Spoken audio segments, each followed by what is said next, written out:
सर्वशास्त्राब्धि पीयूषा सर्ववेदैक सत्फला सर्वसिद्धांत रत्नाट्य सर्वलोकैक दृक्पदा सर्वभागवत प्राणा श्रीमद्भागवत प्रभो कलिद्वन्द्वोदितादित्य श्रीकृष्ण परिवर्तिता परमानंद पाठाय प्रेमवर्षक्षरायते सर्वदा सर्वसेव्याय श्रीकृष्णाय नमोस्तुते मदेकबन्धो नम ओं विष्णुपादाय कृष्ण प्रेष्ठाय भूतले श्रीमते भक्ति वेदांत स्वामी नामिने नमस्ते सारस्वती देवे गौरवाणी प्रचारिणे निर्विशेष शून्यवादी पाश्चात्य देशतारिणे जय श्री कृष्ण चैतन्य प्रभु नित्यानंद श्री अद्वैत गदाधर श्रीवासादि गौर भक्त वृंद हरे कृष्ण कृष्ण कृष्ण हरे हरे हरे राम राम राम हरे हरे योऽन्तः प्रविश्यवाचमां प्रसुप्तां सञ्जीवयत्तक्लशक्तिधरस्वदाम्ना अन्यां प्राणान् नमो भगवते पुरुषाय तुभ्यं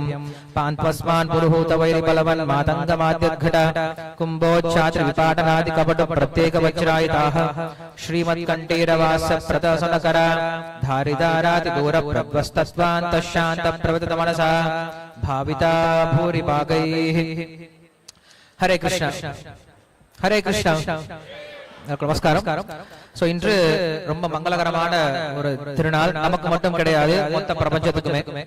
ஏன்னா இந்த பூமியானது ஒரு கட்டத்துல பாரம் தாங்க முடியாம பகவான் போய் வேண்டியதுனால இந்த பூதேவிக்கு மங்களத்தை கொடுப்பதற்காக பகவான் தோன்றினார். பொதுவா மற்ற அவதாரங்கள் எல்லாமே இந்திரியாரி வியாக்குலம் லோகம் சொல்லப்படுது. ஏதேசாம் சகலாபும்சஹ கிருஷ்ணஸ்து பகவான் ஸ்வயம் இந்திரியாரி வியாக்குலம் லோகம் மிருதயந்தி யுகே யுகே அப்படின்னு ஸ்ரீமத் பாகவத் சொல்லு.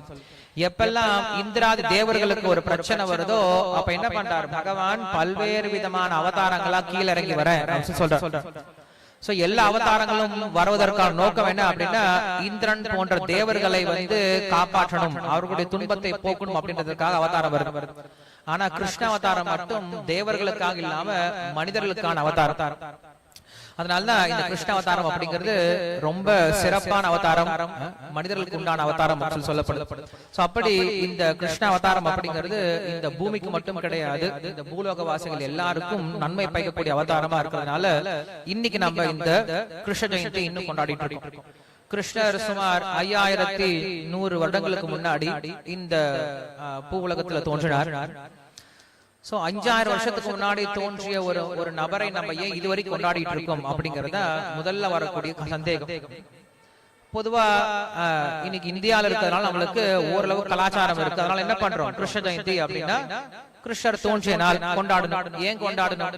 எங்க அப்பா அம்மா சொல்லி கொடுத்திருக்காங்க, நான் செய்யணும் இல்லையா? அதற்காக நம்ம என்ன பண்றோம் அப்படின்னா நம்முடைய ஐதீகமா என்ன பண்ணிட்டு இருக்கோம்? கடைபிடிச்சிட்டு இருக்கோம். ஐதீகம் அப்படின்னா நம்ம பெரியவங்க பண்ணாங்க, நான் அதை பண்ணிட்டு இருக்கேன், அவ்வளவுதான். பெரியவங்க பண்ணாங்கன்னா பண்ணணும். அது நல்லதா கெட்டதா எனக்கு அது முக்கியம் கிடையாது. அவங்க பண்றாங்க, நான் பண்றேன், அவ்வளவுதான் விஷயம். ஈகோ வருது, சவுண்ட். சோ அப்படி சவுண்ட் ஈகோ வருது. சோ அப்படி நம்ம என்ன பண்ணிட்டு இருந்தோம்? அது மாதிரி பழக்கப்பட்டோம். பெரியவங்க செஞ்சாங்கன்னா நாமளும் செய்யணும் அப்படின்ற ஒரு பழக்கத்துல இருந்துட்டு இருந்தோம். ஆனா இன்னைக்கு அந்த பழக்கம் கொஞ்சம் கொஞ்சமா மாறிட்டு இருக்கு. என்ன பழக்கம் மாறிட்டு இருக்கு அப்படின்னா பெரியவங்க செய்யறத செய்யவே கூடாது அப்படின்னு. எதெல்லாம் பெரியவங்க செய்யறாங்களோ அதை அப்படியே விட்டுட்டு அவங்க செய்யாத புதிய விஷயத்த என்ன பண்ணும்? எல்லாரும் பண்ணணும் அப்படின்ற ஒரு பழக்கத்துக்கு வந்துட்டு இருக்கு. குறிப்பா எதை செஞ்சாலும் கேள்வி கேட்டு செய்யணும் அப்படின்ற ஒரு பழக்கம் வந்துட்டு இருக்கு. ஏன் செய்யணும் அப்படின்ற கேள்வி கேட்டு செய்யணும் அப்படின்னு சொல்லிட்டு இது ஆன்மீகத்துக்கு மட்டும் பொருத்தமானது. பௌதிக விஷயத்துல நம்ம யாரும் யோசிக்கிறதே கிடையாது. ஒரு ஹீரோ திடீர்னு ஒரு 50 பேர் அடிச்சான்னா நம்ம என்ன பண்றோம்? அவங்களுக்கு ஹீரோன்னு சொல்லிட்டு பால் குடம்லாம் ஊத்தி அவரை பெரிய ஆளா ஆத்திடுறோம். அதுல நம்ம கேள்வி எல்லாம் கேட்கறது கிடையாது. அங்க நம்ம லாஜிக் எல்லாம் பாக்குறது கிடையாது. இது எப்படி சாத்தியம் அப்படின்ற கேள்வி எல்லாம் கேட்கறது கிடையாது. ஒருத்தரே நடிச்சிட்டு இருப்பார், அவருடைய ஒரு பொண்ணு வயசுல ஒரு பொண்ணுக்கு நடிச்சிட்டு இருப்பார். திடீர்னு அவரே கல்யாணம் பண்ணிட்டு அவரோட மனைவியா அந்த பொண்ணை நடிச்சிட்டு இருக்கும், அதே நடிகை நடிச்சிட்டு இருக்கும். அந்த ஹீரோ நம்ம ஏத்துப்போம், அவரை நம்ம தலைவரா கொண்டாடிட்டு இருப்போம். சோ அதுல நம்ம லாஜிக் எல்லாம் பாக்குறது கிடையாது. பட் கடவுள் ஆன்மீகம் அப்படின்னு சொன்னா உடனே என்ன பண்றோம்? கேள்வி கேட்க ஆரம்பிச்சோம், ஏன் எதற்கு அப்படின்னு சொல்லிட்டு. சோ அப்ப நம்ம இந்த லீலை, இந்த கிருஷ்ண அவதாரம் அப்படிங்கிற ஒரு நோக்கம் என்ன? இந்த அவதாரம் அப்படின்னா என்ன? இந்த அவதாரத்தை நாம் ஏன் கொண்டாடணும் அப்படின்ற விஷயத்த என்ன பண்ணும்? தெரிஞ்சுக்க முயற்சி பண்ணும். அப்படி இல்லைன்னா இந்த அவதாரங்கள், இந்த நல்ல நாட்கள், திருநாட்கள் எல்லாமே என்ன ஆகும் அப்படின்னா போக போக இருக்கக்கூடிய மக்களுக்கு, இன்னைக்கு வரக்கூடிய சந்ததிகளுக்கு ஏதோ இன்னொரு ஹாலிடே அப்படின்ற மாதிரி ஆகி போயிடுமே தவிர இதனுடைய மகத்துவம் தெரியாம போயிடும். சரி, கிருஷ்ண அவதாரத்தை நம்ம ஏன் கொண்டாடுறோம் அப்படின்ட்டு ஒரு அப்ப தெரிஞ்சுக்க முயற்சி பண்ணலாம். கிருஷ்ணர் 5000 வருடத்துக்கு முன்னாடி தோன்றினார். தோன்றும் பொழுது அங்க கிருஷ்ண அவதாரத்துடைய நோக்கம் என்ன, இவர் எதற்காக தோன்றுகிறார் அப்படின்ற ஒரு கேள்வி உள்ளது. எதற்காக வரார் அப்படின்னு சொல்லிட்டு குந்தி மகாராணி அதுக்கு பதில் சொல்றாங்க. கிருஷ்ணர் அவதாரத்துடைய நோக்கம் என்ன அப்படின்னு சொல்லி கேட்கும் பொழுது, அவர் மிக உயர்ந்த பகவான் கீழே இறங்கி வரார் அப்படின்ட்டு ஒரு கூற்று சொல்லப்படுது. பகவான் ஸ்வயம் பகவான் நேரடியாக இறங்கி வரார் அப்படின்னு சொல்றாங்க. சரி, பகவானாக இருக்கட்டும், உயர்ந்தவராகவே இருக்கட்டும், எனக்கு என்ன பிரயோஜனம் இல்லையா? இன்னைக்கு மனுஷங்க அடுத்த கேட்கக்கூடிய கேள்வி என்ன அப்படின்னா, எனக்கு என்ன பிரயோஜனம்? நீ எவ்வளவு பெரிய ஆளா வேணா இருந்துட்டு போ இல்லையா? இப்ப உலகத்துல ரொம்ப பெரிய நபர் அப்படின்னா யார சொல்லலாம்? ரொம்ப பெரிய பணக்காரன் யார சொல்லலாம்? எலான் மஸ்க் இல்லையா? சோ எலான் மஸ்க் ரொம்ப பெரிய ஆளா இருக்காரு அப்படின்னா நம்ம அவருக்காக விக்கிரகம் வச்சு வழிபாட பண்ணிட்டு இருக்கோம். எலான் மஸ்காய நமஹா, எலான் மஸ்வாய ஸ்வாஹா அப்படின்னா பண்ணிட்டு இருக்கோம். கண்டிப்பா யாரும் பண்றது கிடையாது. அவர் பெரிய ஆளா இருந்தா இருந்துட்டு போட்டும், எனக்கு என்ன இல்லையா? உலகத்திலேயே ரொம்ப வீரன் அப்படின்னு சொன்னா யார சொல்லலாம்? ரொம்ப பலம் பொருந்தியவர் அப்படின்னா மைக் டைக்ஸ் எல்லாம் எப்பயோ உங்க காலத்துல அது இல்லையா? இன்னைக்கு ஓகே, ரொம்ப நல்ல பிளேயர் அப்படின்னா யார சொல்லலாம்? ஃபுட்பால் பிளேயர் ரொனால்டோ இல்லையா? ரொனால்டோ எவ்வளவு பெரிய ஆளா வேணா இருக்கலாம். இதுல வேற 2 கோஷ்டி இல்லையா? மெஸ்ஸி அப்படின்ட்டு ரொனால்டோ அப்படின்னு சொல்லிட்டு. சோ உலகத்துல எவ்வளவு பெரிய ஆளா வேணா இருக்கலாம். ஆனா நம்ம என்ன பண்றது கிடையாது. அவங்க யாரையுமே உட்காந்து பூஜை எல்லாம் பண்றது கிடையாது. அவங்களுக்கு பால் எல்லாம் ஊத்த அந்த முட்டாள்தான் நடந்துட்டு தான் இருக்கு இன்னைக்கு. இன்னைக்கு மக்கள் எதற்கெல்லாம் பால் குடம் பண்ணும், எதுக்கெல்லாம் அபிஷேகம் பண்ணும் தெரியாம பண்ணிட்டு இருக்காங்க. எனிவே, சோ அப்படி இந்த உலகத்துல பார்த்தோம் அப்படின்னா நிறைய பெரிய நபர்கள்லாம் இருக்காங்க, உயர்ந்த மனிதர்களா இருக்காங்க இல்லையா? அவங்க எல்லாத்தையும் நம்ம என்ன பண்றது கிடையாது, பெருசா வழிபடுறதுலாம் கிடையாது. சோ அப்படி இருக்கும்போது கிருஷ்ணர் உயர்ந்த நபராக இருக்கலாமே, அவரை நான் ஏன் வழிபடணும் அப்படின்ற கேள்வி வருது. சோ அந்த கேள்விக்கு அழகா பதில் சொல்றாங்க, குந்தி மகாராணி பதில் சொல்றாங்க. கிருஷ்ணருடைய அவதாரம் என்ன செஞ்சுட்டு போனது நமக்கு அப்படின்னா, கிருஷ்ணரை நாம் பகவானை அடைவதற்கான வழி அப்படின்ற ஒரு விஷயத்தை கொடுத்துட்டு போனதுனால நம்ம என்ன பண்றோம், கிருஷ்ண அவதாரத்தை வழிபாடு பண்றோம். மற்ற அவதாரங்கள்லாம் என்ன பண்ணுது அப்படின்னா, வந்தார்கள், அவர்களுடைய லீலையை செஞ்சாங்க, கிளம்பி போயிட்டாங்க. வாமன அவதாரம் வந்தாரு, அவர் லீலையை பண்ணாரு, கிளம்பி போயிட்டாரு இல்லையா? நரசிம்மர் வந்தாரு, அவருடைய லீலையை பண்ணாரு, கிளம்பி போயிட்டாரு இல்லையா? சோ இப்படி ஒவ்வொரு அவதாரங்கள் என்ன பண்ணது அப்படின்னா, அவர்களுடைய லீலையை மட்டும் முடிச்சுட்டு அவங்க கிளம்பி போயிட்டே இருந்துட்டாங்க. ஆனா கிருஷ்ண அவதாரம் மட்டும் தான் என்ன பண்ணாரு தெரியுமா, நம்மளை பத்தி யோசிச்சார். அவர் லீலை எதுக்காக பண்ணார் அப்படின்னா, நாம் வாழக்கூடிய இந்த ஜீவாத்மாக்கள் எல்லாமே, இந்த உலகத்தில் இருக்கக்கூடிய ஜீவாத்மாக்கள் எல்லாமே அவரை பகவானை எவ்வாறு சென்றடைய வேண்டும் அப்படின்ற ஒரு வழி கொடுத்துட்டு போனது யார் அப்படின்னா கிருஷ்ணர் தான். சோ கிருஷ்ணர் நமக்கு கொடுத்த மிக முக்கியமான ஒரு பொருள் என்ன, மிக முக்கியமான ஒரு பொக்கிஷம் என்ன அப்படின்னா என்ன சொல்லலாம், பகவத்கீதை இல்லையா? சோ நாம் கிருஷ்ணரை வழிபடுவதற்கு இதை விட ஒரு சிறந்த காரணம் எதுவுமே கிடையாது. நாம் கிருஷ்ணரை இன்னைக்கு கொண்டாடுறோம். இன்னைக்கு ஒரு நாள் மட்டும் கிடையாது, இந்த இஸ்கான் இயக்கத்துல, ஹரே கிருஷ்ணா இயக்கத்துல தினசரி நாங்களுக்கு திருவிழா தான் இல்லையா? தினசரி நம்ம என்ன பண்றோம், கிருஷ்ணர் இப்படிதான் வழிபாடு பண்ணிட்டு இருக்கோம். புதுசா ஒன்னும் வழிபாடுலாம் கிடையாது. இன்னைக்கு கொஞ்சம் பூவெல்லாம் எக்ஸ்ட்ரா போட்டிருக்கோம், கொஞ்சம் தோரணம்லாம் கட்டியிருக்கோம், கொஞ்சம் நிறைய ஆளுங்கெல்லாம் வந்திருக்கீங்களே தவிர வழிபாடு இப்படிதான் போயிட்டு இருக்கு. காலையில் 4:30 மணிக்கு வழிபாடுனா 4:30 மணிக்கு வழிபாடு, 8 மணிக்கு பகவானுக்கு நைவேத்தியம்னா 8 மணிக்கு, தினசரி 6 முறை நைவேத்தியம், 6 முறை ஆரத்தி. சோ ஆரத்தி, இந்த போல கீர்த்தனம் நடந்துட்டு இருக்கிறது, உபன்யாசம் நடந்துட்டு இருக்கிறது, தினசரி நடந்துட்டு இருக்கிற ஒரு விஷயம் தான்.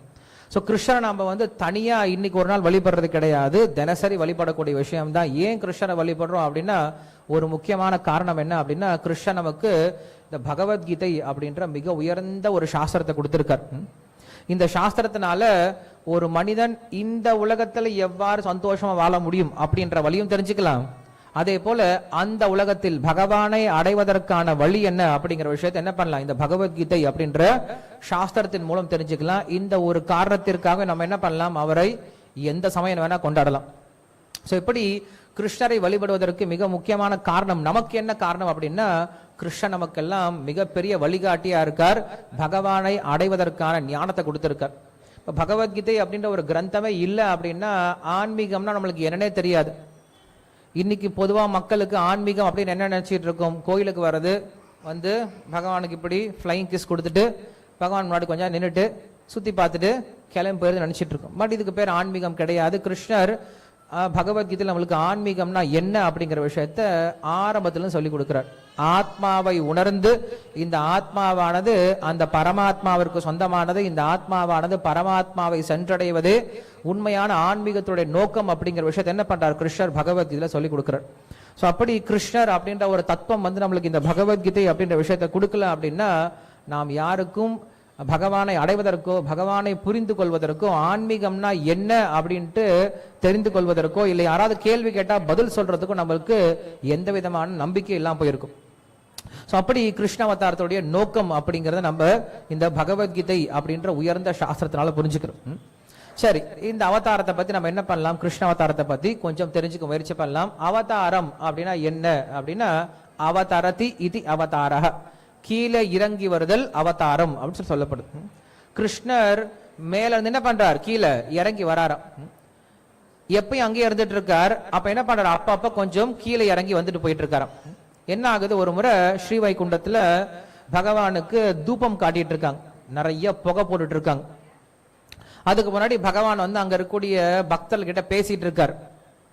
எனக்கு ஒரு ஆசை இருக்குப்பா சொல்றார். உங்களுக்கு என்ன ஆசை? ஒரு தீராத ஒரு ஆசை இருக்கு, ஒரு குறை இருக்கு. பகவான் நம்ம என்ன சொல்றோம், குறையொன்றும் இல்ல கோவிந்தான்னு சொல்லி சொல்றோம். ஆனா பகவான் சொல்ற எனக்கு ஒரு குறை இருக்கு, ஒரு கஷ்டம் இருக்கு மனசுல சொல்லி சொல்ற. என்ன கஷ்டம் இருக்கு? என்கிட்ட ஒரு ஒரு பொருள் என்ன இருக்கு அப்படின்னு ரொம்ப கனமாயிட்டே இருக்கு ஒரு பொருள். அந்த பொருளை என்னால கொடுக்க முடியாம தவிச்சிட்டு இருக்கு. எப்படி ஒரு பசுமாட்டினுடைய மடியில பால் அதிகமான என்ன ஆகும், அந்த பசுக்கு கனமாயிடும், அந்த பசுவால் நிக்கவே முடியாது இல்லையா, அதுக்கு ரொம்ப வலி கொடுக்க ஆரம்பிச்சிடும். அது போல பகவான் சொல்றாரா, எனக்கு ஒரு விஷயமானது ரொம்ப பெருத்துக்கிட்டே இருக்கு, அதை என்னால கொடுக்க முடியாம ரொம்ப கனமாயிட்டு இருக்கு அப்படின்னு சொல்லி சொல்றார். அப்படி என்னப்பா உனக்கு விஷயம் இருக்கு அப்படின்னு சொல்லி கேட்கும் பொழுது பகவான் கிட்ட இருக்கிறதுலே மிக முக்கியமான ஒரு குணம் என்ன ஆயிட்டு இருக்கான், பகவான் கிட்ட வேஸ்ட் ஆயிட்டு இருக்கான். நீங்க என்ன நினைக்கிறீங்க, பகவான் கிட்ட இருக்கிறதுல ரொம்ப முக்கியமான குணம் என்ன நினைக்கிறீங்க? பகவானுடைய குணம் அப்படின்னு சொன்னா நீங்க எதை சொல்லுவீங்க? இது பகவானுக்கு இருக்க வேண்டிய மிக முக்கியமான குணம் அப்படின்னு சொன்னா எதை சொல்லுவீங்க? பரவாயில்லையே, எல்லாம் நல்லா தெரிஞ்சு வச்சிருக்கீங்களே. சோ பகவான் கிட்ட என்ன குணம் இருந்தாலும் ரொம்ப முக்கியமான குணம் என்ன இருக்கணும் அவருக்கு? கருணைன்ற குணம் இல்லையா. பகவான் ரொம்ப அழகா இருக்கலாம், ரொம்ப பலசாலியா இருக்கலாம், ரொம்ப புத்திசாலியா இருக்கலாம், ரொம்ப செல்வந்தரா இருக்கலாம், ரொம்ப பிரபலமானவரா இருக்கலாம், ரொம்ப பற்று இல்லாம இருக்கலாம். ஆனா பக்கத்துல போல வருன்னு கடிக்கிறார் அப்படின்னா என்ன பண்ண மாட்டோம், யாருமே பக்கத்திலே போக மாட்டோம். நீ எப்படி வேணா இருப்போம், நான் தூரம் ஓடியே போயிருவோம். ஸோ பகவான் எப்ப ரொம்ப கருணையோட இருக்காரோ அப்படிப்பட்ட பகவான் தான் எல்லாருக்கும் பிடிக்கும். ஸோ அப்படிப்பட்ட பகவான் நம்ம எங்க பார்க்க முடியும்? கிருஷ்ண அவதாரத்துல தான் பார்க்க முடியும். ஸோ அப்படி பகவான் கிட்ட இந்த கருணை அப்படின்ற குணம் அதிகமாக அதிகமாக அதிகமாக அது யாருக்கும் கொடுக்க முடியலையா? ஏன் கொடுக்க முடியல? ஏன்னா வைகுண்டத்துல யாருமே கருணையை வாங்குறதுக்கு ஆள் கிடையாது. ஏன்னா வைகுண்டத்துல எப்படி இருக்காங்க, எல்லாருமே சந்தோஷமா இருக்காங்க இல்லையா, எல்லாருமே பகவானுடைய பக்தர்களா இருக்காங்க, எல்லாரும் சந்தோஷமா இருக்காங்க. சோ பகவான் நினைச்சிட்டு இருக்காரு எப்படியா இந்த கருணையை கொடுக்கணுமே அப்படின்னு நினைச்சிட்டு இருக்காரு. பகல் விளக்கு பட்டார் போல அப்படின்னு சொல்லிட்டு தமிழ்ல சொல்றது உண்டு. இப்ப இங்க நம்ம லைட் போட்டிருக்கோம், பிரயோஜனமா இருக்கு. இதே நல்லா 12 மணிக்கு நீங்க பாத்தீங்கன்னா அப்பப்ப ரோட்ல இந்த மாதிரி பெரிய லைட் போட்டு வச்சிருப்பாங்க. ஏதாவது பிரயோஜனம் இருக்குமா? பகல் நேரத்துல போட்டு ஒரு பிரயோஜனம் கிடையாது. காரணம் என்னது? ஏற்கனவே நல்ல வெளிச்சம் இருக்கு, வெளிச்சம் இருக்கிற இடத்துல இன்னொரு விளக்கு ஏற்றி வச்சு ஒரு பிரயோஜனம் கிடையாது. ஸோ அது போல பகவான் கிட்ட நிறைய இந்த கருணைன்ற குணம் வைகுண்ட லோகத்துல பிரயோஜனம் எல்லாம் போயிடுச்சா, என்ன பண்றதுன்னு தெரியாம ரொம்ப கஷ்டப்பட்டு இருக்காரு. ஸோ விளக்கு எங்க ஏத்தினா பிரயோஜனமா இருக்கும்? இருட்டான இடத்துல இல்லையா. அது போல கருணைக்கான இடமே இந்த உலகம் தானே, இங்க கொடுக்கலாம் அப்படின்னு நினைச்சிட்டு இருக்காரு. பகவான் பர்மிஷன் கேட்கிறார். ஏன்னா பகவான் பக்த பராதீன. பகவான் சொல்றாரு நான் பக்தனுடைய அடிமைன்னு சொல்லி சொல்றார். நம்ம என்ன சொல்றோம், நாம் எல்லாம் பகவானுடைய அடிமைன்னு சொல்லி சொல்றோம். ஆனா பகவான் சொல்றார் நான் யாருடைய அடிமை? பக்த அகம் பக்த பராதீனஹா அப்படின்னு சொல்லி சொல்றார். பக்தனுக்கு ஒரு ஸ்பெஷலா ஒரு பேர் கொடுத்திருக்கார். நமக்கெல்லாம் ஒரு பேர் இருக்கு. நமக்கெல்லாம் என்ன பேரு? இப்ப நாம் யார் அப்படின்னு என்ன சொல்லுவோம்? ஆத்மா இல்லையா. நமக்கெல்லாம் கொடுத்த பேரு ஆத்மா. பகவானுக்கு பேரு பரமாத்மா இல்லையா. ஆனா பக்தனுடைய பேரு மகாத்மா இல்லையா. 3 விதமான ஆத்மாக்கள் இருக்கு இந்த உலகத்தில் இருக்கவங்க எல்லாம் ஆத்மாக்கள் இல்லையா. ஆத்மாவுக்குள்ளார இருக்கிறதுனால அவனுக்கு பேரு பரமாத்மா. ஏன்னா ஆத்மா செயல்படணும் அப்படின்னா யார் தேவை? பரமாத்மா தேவை. பரமாத்மா இல்லைன்னா ஆத்மாவால தனியா இயங்க முடியாது. எப்படி இந்த உடலுக்குள்ளார ஆத்மா இருக்கும் போதுதான் இந்த உடல் இயங்குதோ, இந்த உடலுக்குள்ள கண்டிப்பா என்ன இருக்கணும்? ஆத்மா இருக்கணும். ஆத்மா இருந்தாலும் இந்த உடம்பு என்ன ஆகும்? செயல்படும். அது போல இந்த ஆத்மாவுக்குள்ளார ஒரு ஆத்மா, அது யாருன்னா பரமாத்மா. ஏன்னா ஆத்மாவே ரொம்ப சின்னதா இருக்குமா. அந்த ஆத்மாவுக்குள்ள ஒருத்தர் உட்கார்ந்து இருக்குன்னா அவர் எவ்வளவு பெரிய ஆளா இருக்கணும் இல்லையா? எவ்வளவு சின்ன ஆளா இருக்கணும். ஆக்சுவலா எவ்வளவு சின்ன ஆளா இருக்குன்றதுனால எவ்வளவு பெரிய ஆளு இல்லையா? அவ்வளவு சின்ன ஆளா இருந்துட்டு பெரிய ஆளாவே இருக்கார். அனோரணியாம் மகதோ மகியாம் சாஸ்திரம் சொல்லு. பகவானுடைய குணம் எப்படிப்பட்டது அப்படின்னா, பகவானுடைய முக்கியமான குணம் என்ன அப்படின்னா, ஒரு குணம் முரண்பாடான குணம். பகவானுடைய குணமே ரொம்ப முரண்பாடா இருக்கும். ரொம்ப பெரியவரா இருப்பாரு, ரொம்ப சின்னவரா மாறிப்பாரு. ரொம்ப பெரியவரா எவ்வளவு பெரியவரா அப்படின்னா, மொத்த உலகத்தையும் வயிற்றுல போட்டு குடிச்சிட்டு, மொத்த உலகத்தை என்ன பண்றாரு? வயிற்றுல போட்டு குடிச்சிடார். அவ்வளவு பெரிய நபர் என்ன பண்றாரா, திடீர்னு பார்த்தா ஒரு சின்ன ஆலமரத்து இலை, அந்த இலைக்கு மேல அவர் படுத்துட்டு என்ன பண்றாரு, தன்னுடைய கால் கட்டவர்லயே எடுத்து வாயில வச்சுட்டு டேஸ்ட் பார்த்துட்டு இருக்காரு. இதை மார்க்கண்டேய ரிஷி பாக்குறாரு. அடேங்கப்பா, ஒரு உலகத்தையே வயிற்றுல வச்சுட்டு இருக்குன்னா அது எவ்வளோ பெரிய வயிறா இருக்கணும் இல்லையா? ஆனா அவ்வளோ பெரிய வயிறு வச்சுட்டு இருக்கக்கூடிய அவ்வளோ பெரிய பகவான் என்ன பண்றாரா, ஒரு சின்ன ஆளை இலை மேல படுத்துட்டு இருக்காரு. எப்படி சாத்தியமாகும்? இதுதான் சொல்றாங்க முரண்பாடான குணம். ஒரே சமயத்துல ரெண்டு குணத்தை என்ன பண்ண முடியும்? பகவானால காட்ட முடியும். ரொம்ப பெரியவராகவும் இருக்க முடியும், ரொம்ப சின்னவராகவும் இருக்க முடியும். ரொம்ப கருணை வாய்ந்தவராகவும் இருக்க முடியும், ரொம்ப கொடூரமானவராகவும் இருக்க முடியும். ஒருவனுக்கு வாழ்க்கையை கொடுக்கவராகவும் இருக்க முடியும், வாழ்க்கையை எடுத்தவராகவும் இருக்க முடியும். பகவான் கடாட்சம் பார்த்தா போதுமா, கண்ணால பார்த்தா உயிர் வந்துடுமா? இதே பீஷ்மர் சொல்றாரு, பீஷ்ம ஸ்துதியில மகாபாரத்துல பகவான் கௌரவர்களை பார்க்கறாரா, கண்ணாலே என்ன பண்றாரு? எல்லாத்தையுமே சாகடிச்சிட்டாரு. ஆயுர் ஹரணம் அப்படின்னு சொல்றாரு. கண்ணால ஒரு பார்வை பார்த்தான் பாரு அவன். பீஷ்மர் சொல்றாரு, பார்த்தவர் சொல்றாரு, அன்னைக்கு கண்ணால பார்த்தான் பாரு, எங்களை எல்லாத்தையும் என்ன பண்ணிட்டான்? பார்த்தே கொண்டுட்டான். ஒரு சில சொல்லுவாங்கல்ல, பார்வையிலே கொண்டுட்டான்னு சொல்லுவாங்க. அது போல என்ன பண்ணார் பகவான்? பார்வையிலே கொண்டுட்டார். இப்படி பகவானுக்கு இந்த முரண்பாடான குணங்கள் அப்படிங்கிறது ரொம்ப அழகு. நமக்கெல்லாம் இது இருக்காது. ரொம்ப பெரியவராகவும் ரொம்ப சின்னவராக இருக்க மாட்டார். நான் இந்த விஷயத்தை ஏன் சொல்லிட்டு இருந்தேன்? இப்போ உங்களுக்கு கண்டினியூஷன் எங்க இருந்து வருது?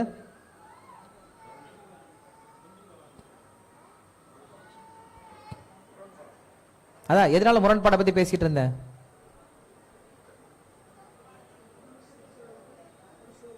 எனக்கு தெரியுது நீங்க எல்லாரும் ரொம்ப டயர்டா இருப்பீங்க இல்லையா?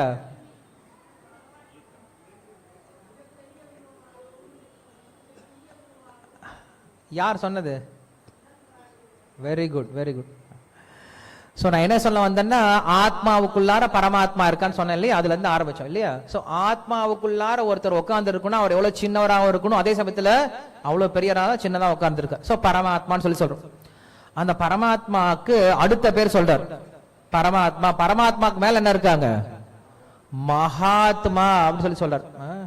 ஏன்னா சாதவோ ஹிருதயம் மஹ்யம் அப்படின்னு கிருஷ்ணர் சொல்றார்.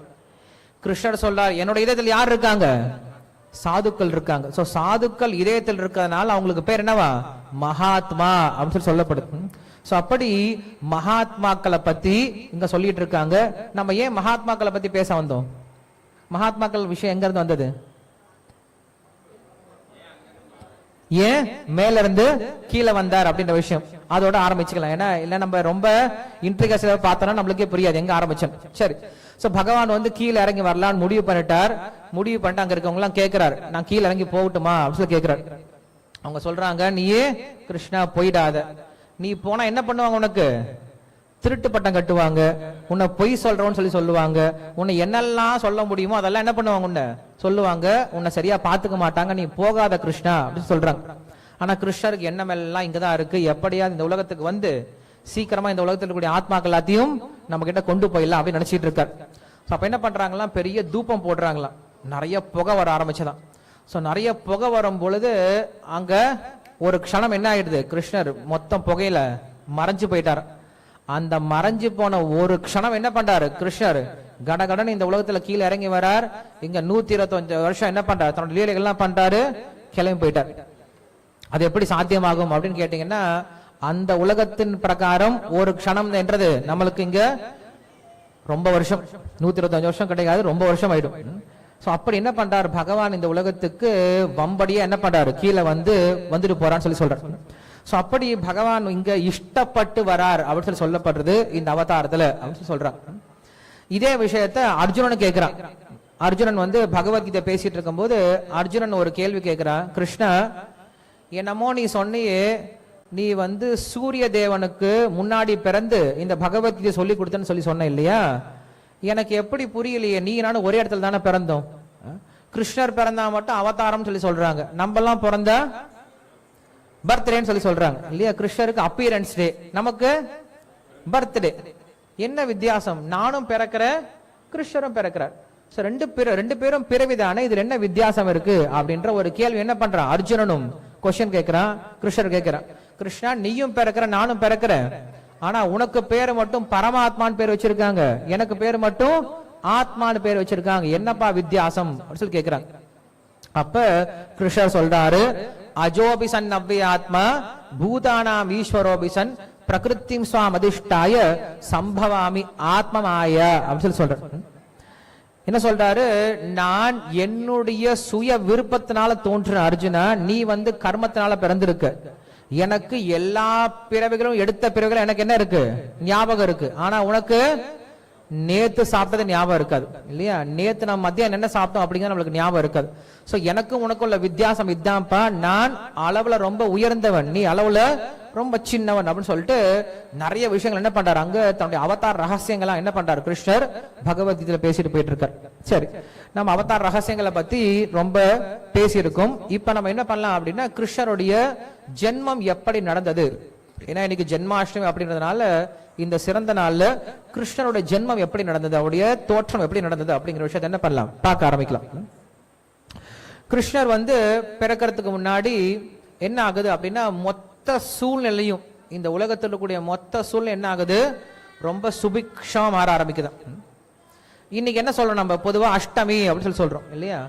ராமர் தோன்றியது நவமி. பொதுவா என்ன சொல்லுவாங்க? அஷ்டமி நவமியில எந்த விதமான நல்ல காரியம் பண்ணக்கூடாது அப்படின்னு சொல்லுவாங்க. ஏன் தெரியுமா அப்படி சொல்றாங்க? ஏன்னா அப்பயும் உங்களுக்கு டைம் கொடுத்தீங்கன்னா நீங்க என்ன பண்ணுவீங்க? கல்யாணம், காது குத்து இல்லையா, இதுக்கு ஓடி போயிருவீங்க. ஸோ அதனால என்ன பண்றாங்க சாஸ்திரத்திலேயே இந்த 2 நாளையாவது விட்டு வைங்கப்பா அப்படின்னு சொல்லிட்டு, வருஷத்துல எப்ப அஷ்டமி நவமி வருதோ அப்ப அந்த அஷ்டமி நவமி நம்மளுக்கு ஜென்மாஷ்டமிக்கு என்ன பண்ணுவோம்? ஏதாவது வேற ஒரு காரியம் வச்சிருவோம். ஸோ இந்த ஒரு நாளுக்காக என்ன பண்ணிட்டாங்க? மொத்த வருஷத்துல கூட அஷ்டமி நவமியும் பிளாக் பண்ணி வச்சுட்டாங்க. ஸோ அதனால இந்த அஷ்டமி நவமி அப்படிங்கிறது நம்ம நினைச்சிட்டு இருக்கோம் ரொம்ப அமங்கலம் அப்படின்னு நினைச்சிட்டு இருக்கோம். பட் கிருஷ்ணருக்காக என்ன பண்றாங்க? இந்த அஷ்டமி நவமியை ஒதுக்கி வச்சிருக்காங்க. ஸோ இந்த அஷ்டமி தீதியில் என்ன பண்றாரு? பகவான் தோன்றுகிறார் அப்படின்னு சொல்லப்படுது. ஸோ அஷ்டமி தீதி காலம் எப்ப தோன்றுறார்? இது வருஷா காலம் இல்லையா? இது பொதுவா மழை காலம் சொல்லும். மழை இல்ல இங்க நம்ம சவுத் இந்தியால மழை இல்ல, பட் பொதுவா இது மழை காலம். அந்த மழை காலத்துல என்ன ஆகுது அப்படின்னா கிருஷ்ணர் தோன்றினார் அப்படின்னு சொல்லும் போது வசந்த காலம் மாறிடுச்சான். மழை காலம் நின்று போய் வசந்த காலம் வந்துடுச்சான். அதே சமயத்துல இரவு நேரத்துல தான் என்ன பண்றார்? பகவான் தோன்றுகிறார். நைட்டு 12 மணிக்கு தோன்றுறார். ஆனா நைட்டு 12 மணிக்கு பகவான் தோன்றக்கூடிய அந்த சமயத்துல அங்க இருக்கக்கூடிய தாமரைகள் என்ன ஆயிடுச்சான்? மலர்ந்து இருக்கான். பொதுவா தாமரையில எப்ப மலரும்? சூரியன் இருக்கும் போது மலரும். ஆனா கிருஷ்ணர் தோன்றுகிறார் அப்படின்றதுனால என்ன ஆயிடுது? தாமரை எல்லாமே மலர்ந்து ரொம்ப பிரகாசமா விகசித்து காணப்படுது. அதே போல இது துவாபர யுகமா இருந்தாலுமே கூட சத்தியயுகத்தினுடைய ஒரு சூழ்நிலை என்னப்படுது இந்த உலகத்துல ஏற்பட ஆரம்பிக்குது. ரொம்ப ரம்யமான ஜிலு ஜிலு ஜிலு ஜிலு என்ன ஆகுது? காற்று வீச தொடங்குது. எல்லா ரிஷிகள் எல்லா பக்தர்களுடைய இதயத்துல ஒரு விதமான அமைதி, ஒரு விதமான சந்தோஷம் என்ன ஆகுது? எல்லாருடைய இதயத்திலையும் தோன்ற ஆரம்பிக்குது. ஸோ இப்படிப்பட்ட சூழ்நிலை என்ன ஆகுது அப்படின்னா ரொம்ப மெதுவா என்ன ஆகுது? தூறல் விழ ஆரம்பிக்குது. பெரிய மழை இல்லாம சாரல் ரொம்ப மெதுவா விழ ஆரம்பிக்குது. அந்த சாரலோட சேர்ந்து காற்று வீசும்போது எப்படி இருக்கு? அந்த காற்று ரொம்ப ஜிலு ஜிலு ஜிலு ஜிலுன்னு இருக்கான். இப்படிப்பட்ட சமயத்துல என்ன பண்றாங்க அப்படின்னா பகவான் வசுதேவனுடைய இதயத்துல முதல்ல நுழையிறார். அந்த வசுதேவனுடைய இதயத்திலிருந்து என்ன பண்றார்? தேவகியனுடைய இதயத்துக்கு மாற்றப்பட்டார் அப்படின்னு சொல்றார். ஸோ பகவான் நம்மை போல ஒரு ஆணும் பெண்ணும் இணைந்து என்ன பண்றது கிடையாது, தோன்றுவது கிடையாது. பகவான் தானாக தோன்றுகிறாரே தவிர பிறப்பது கிடையாது.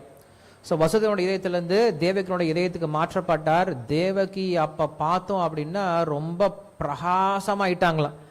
ஏன்னா மொத்த உலகமும் சேர்ந்தாலும், மொத்த சூரிய பகவான், ஒரு சூரியன் இருந்தாலே ரொம்ப பிரைட்டா இருப்பார் இல்லையா? கோட்டி சந்திர சூரியன், நிறைய சூரியர்கள் சேர்ந்தாங்கன்னா எவ்வளவு பிரகாசமா இருப்பாங்க. அப்படிப்பட்ட பிரகாசம் கூட பகவானுடைய பிரகாசத்துக்கு ஈடாக முடியாதுன்னு சொல்லும் போது அந்த பகவான் என்ன பண்றாரு? இப்ப எங்க உட்கார்ந்துட்டு இருக்காரு? தேவகினுடைய கர்ப்பத்தில் இருக்காரு. ஸோ தேவகியுடைய கர்ப்பத்துக்கு பகவான் வந்துட்டான்னு தெரிஞ்ச உடனே அவங்க என்ன ஆயிட்டாங்க? ரொம்ப பிரகாசமா மாறிட்டாங்களாம். எல்லாரும் பார்த்து ஆச்சரியப்பட்டாங்களாம். கம்சன் பார்க்கறான். பொதுவாக தேவகி அப்பப்போ வந்து பார்த்துட்டு போவான். தங்கச்சி நல்லா இருக்கான்லாம் கிடையாது, குழந்தை பிறந்துருச்சா கொண்டலாமான்னு சொல்லிட்டு இல்லையா? ஸோ வந்து அப்பப்போ வந்து பார்த்துட்டு போயிட்டு இருக்கான்.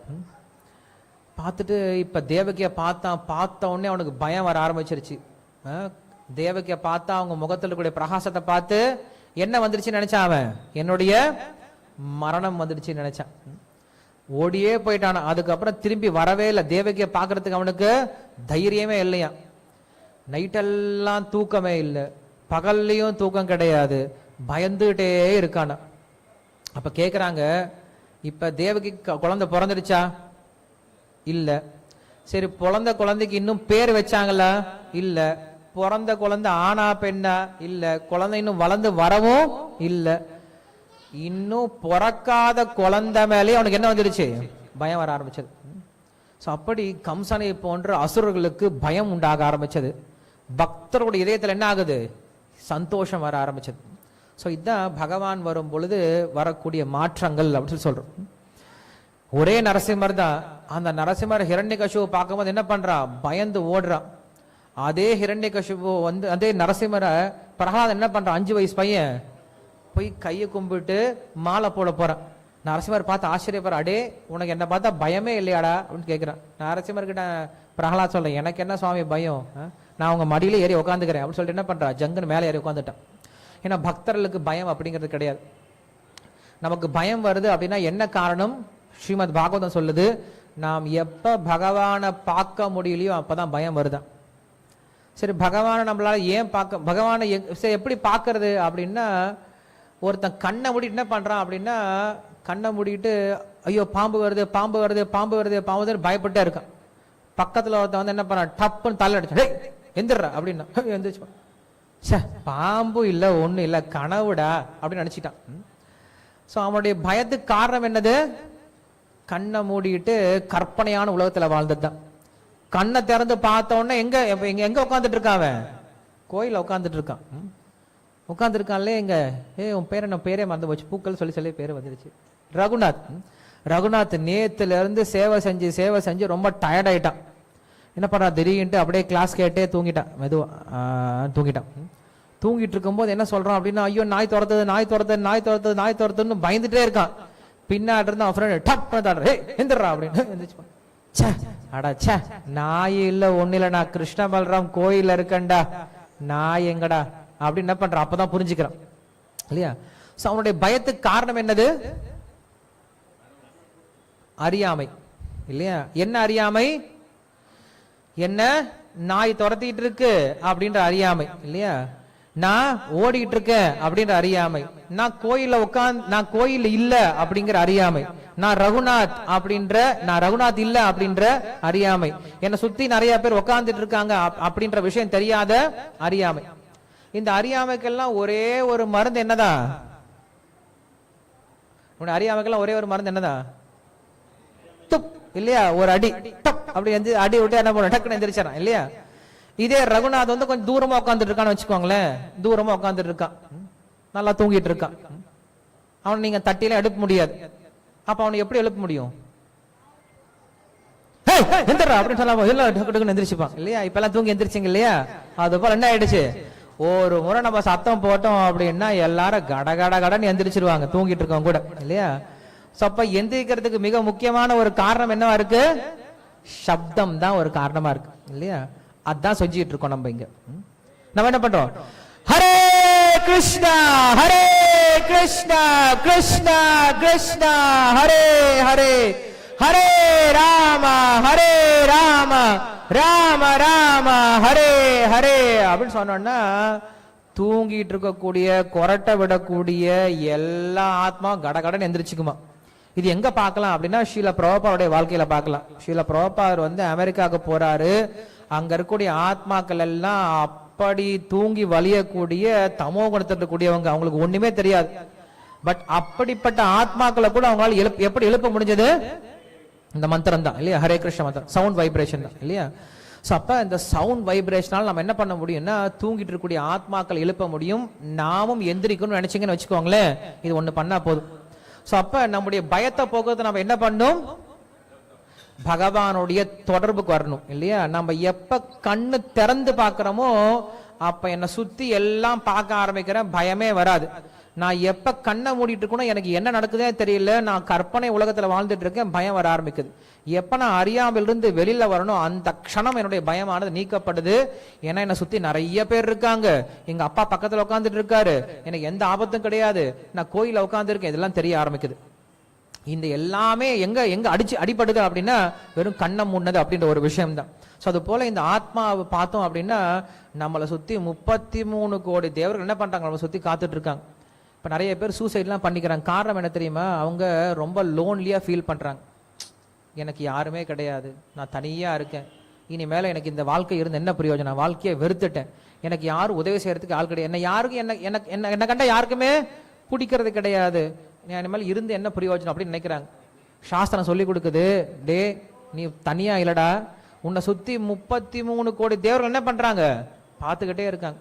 நீ கண்ணை சிமிட்டுற இல்லையா, இதுக்கு ஒரு தேவன் இருக்கா, நீ சுவாசிக்கக்கூடிய காற்றுக்கு ஒரு தேவன் இருக்கா, காதை கேட்கறதுக்கு அதுக்கு உதவி பண்றதுக்கு ஒரு தேவன் இருக்கா, நாக்கில் உமிழ்நீர் வரணும் அதுக்கு ஒரு தேவன் இருக்கா, கீழே நீங்க கையை மடக்கணும் அப்படின்னா அதுக்கு ஒரு தேவன் இருக்கா, சாப்பிட்ட சாப்பாடை ஜீரணமாக்கணும் அதுக்கு ஒரு தேவன் இருக்கா, சாப்பிட்ட சாப்பாடை ஜீரணம் வெளில வரணும் அப்படின்னா அதுக்கு ஒரு தேவன் இருக்கா. உடம்ப முழுதும் பார்த்தோம் அப்படின்னா எல்லா விஷயங்களும் நடத்துறதுக்கு கண்டிப்பா என்ன தேவை, ஒரு தேவதையினுடைய உதவி தேவைப்படுது.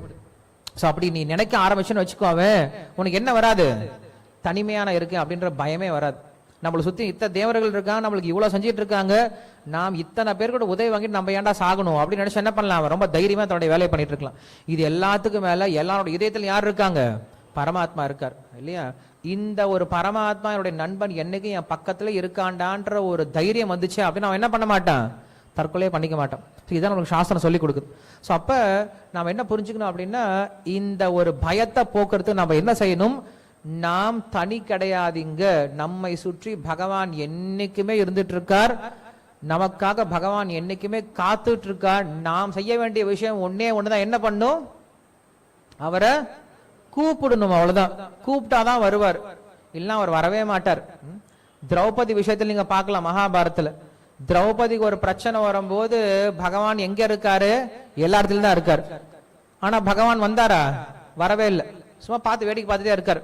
அந்த அம்மா அலறாங்க இல்லையா, என்னால காப்பாத்துங்க, என்ன காப்பாத்துங்க, என்னால முடியல அலறாங்க.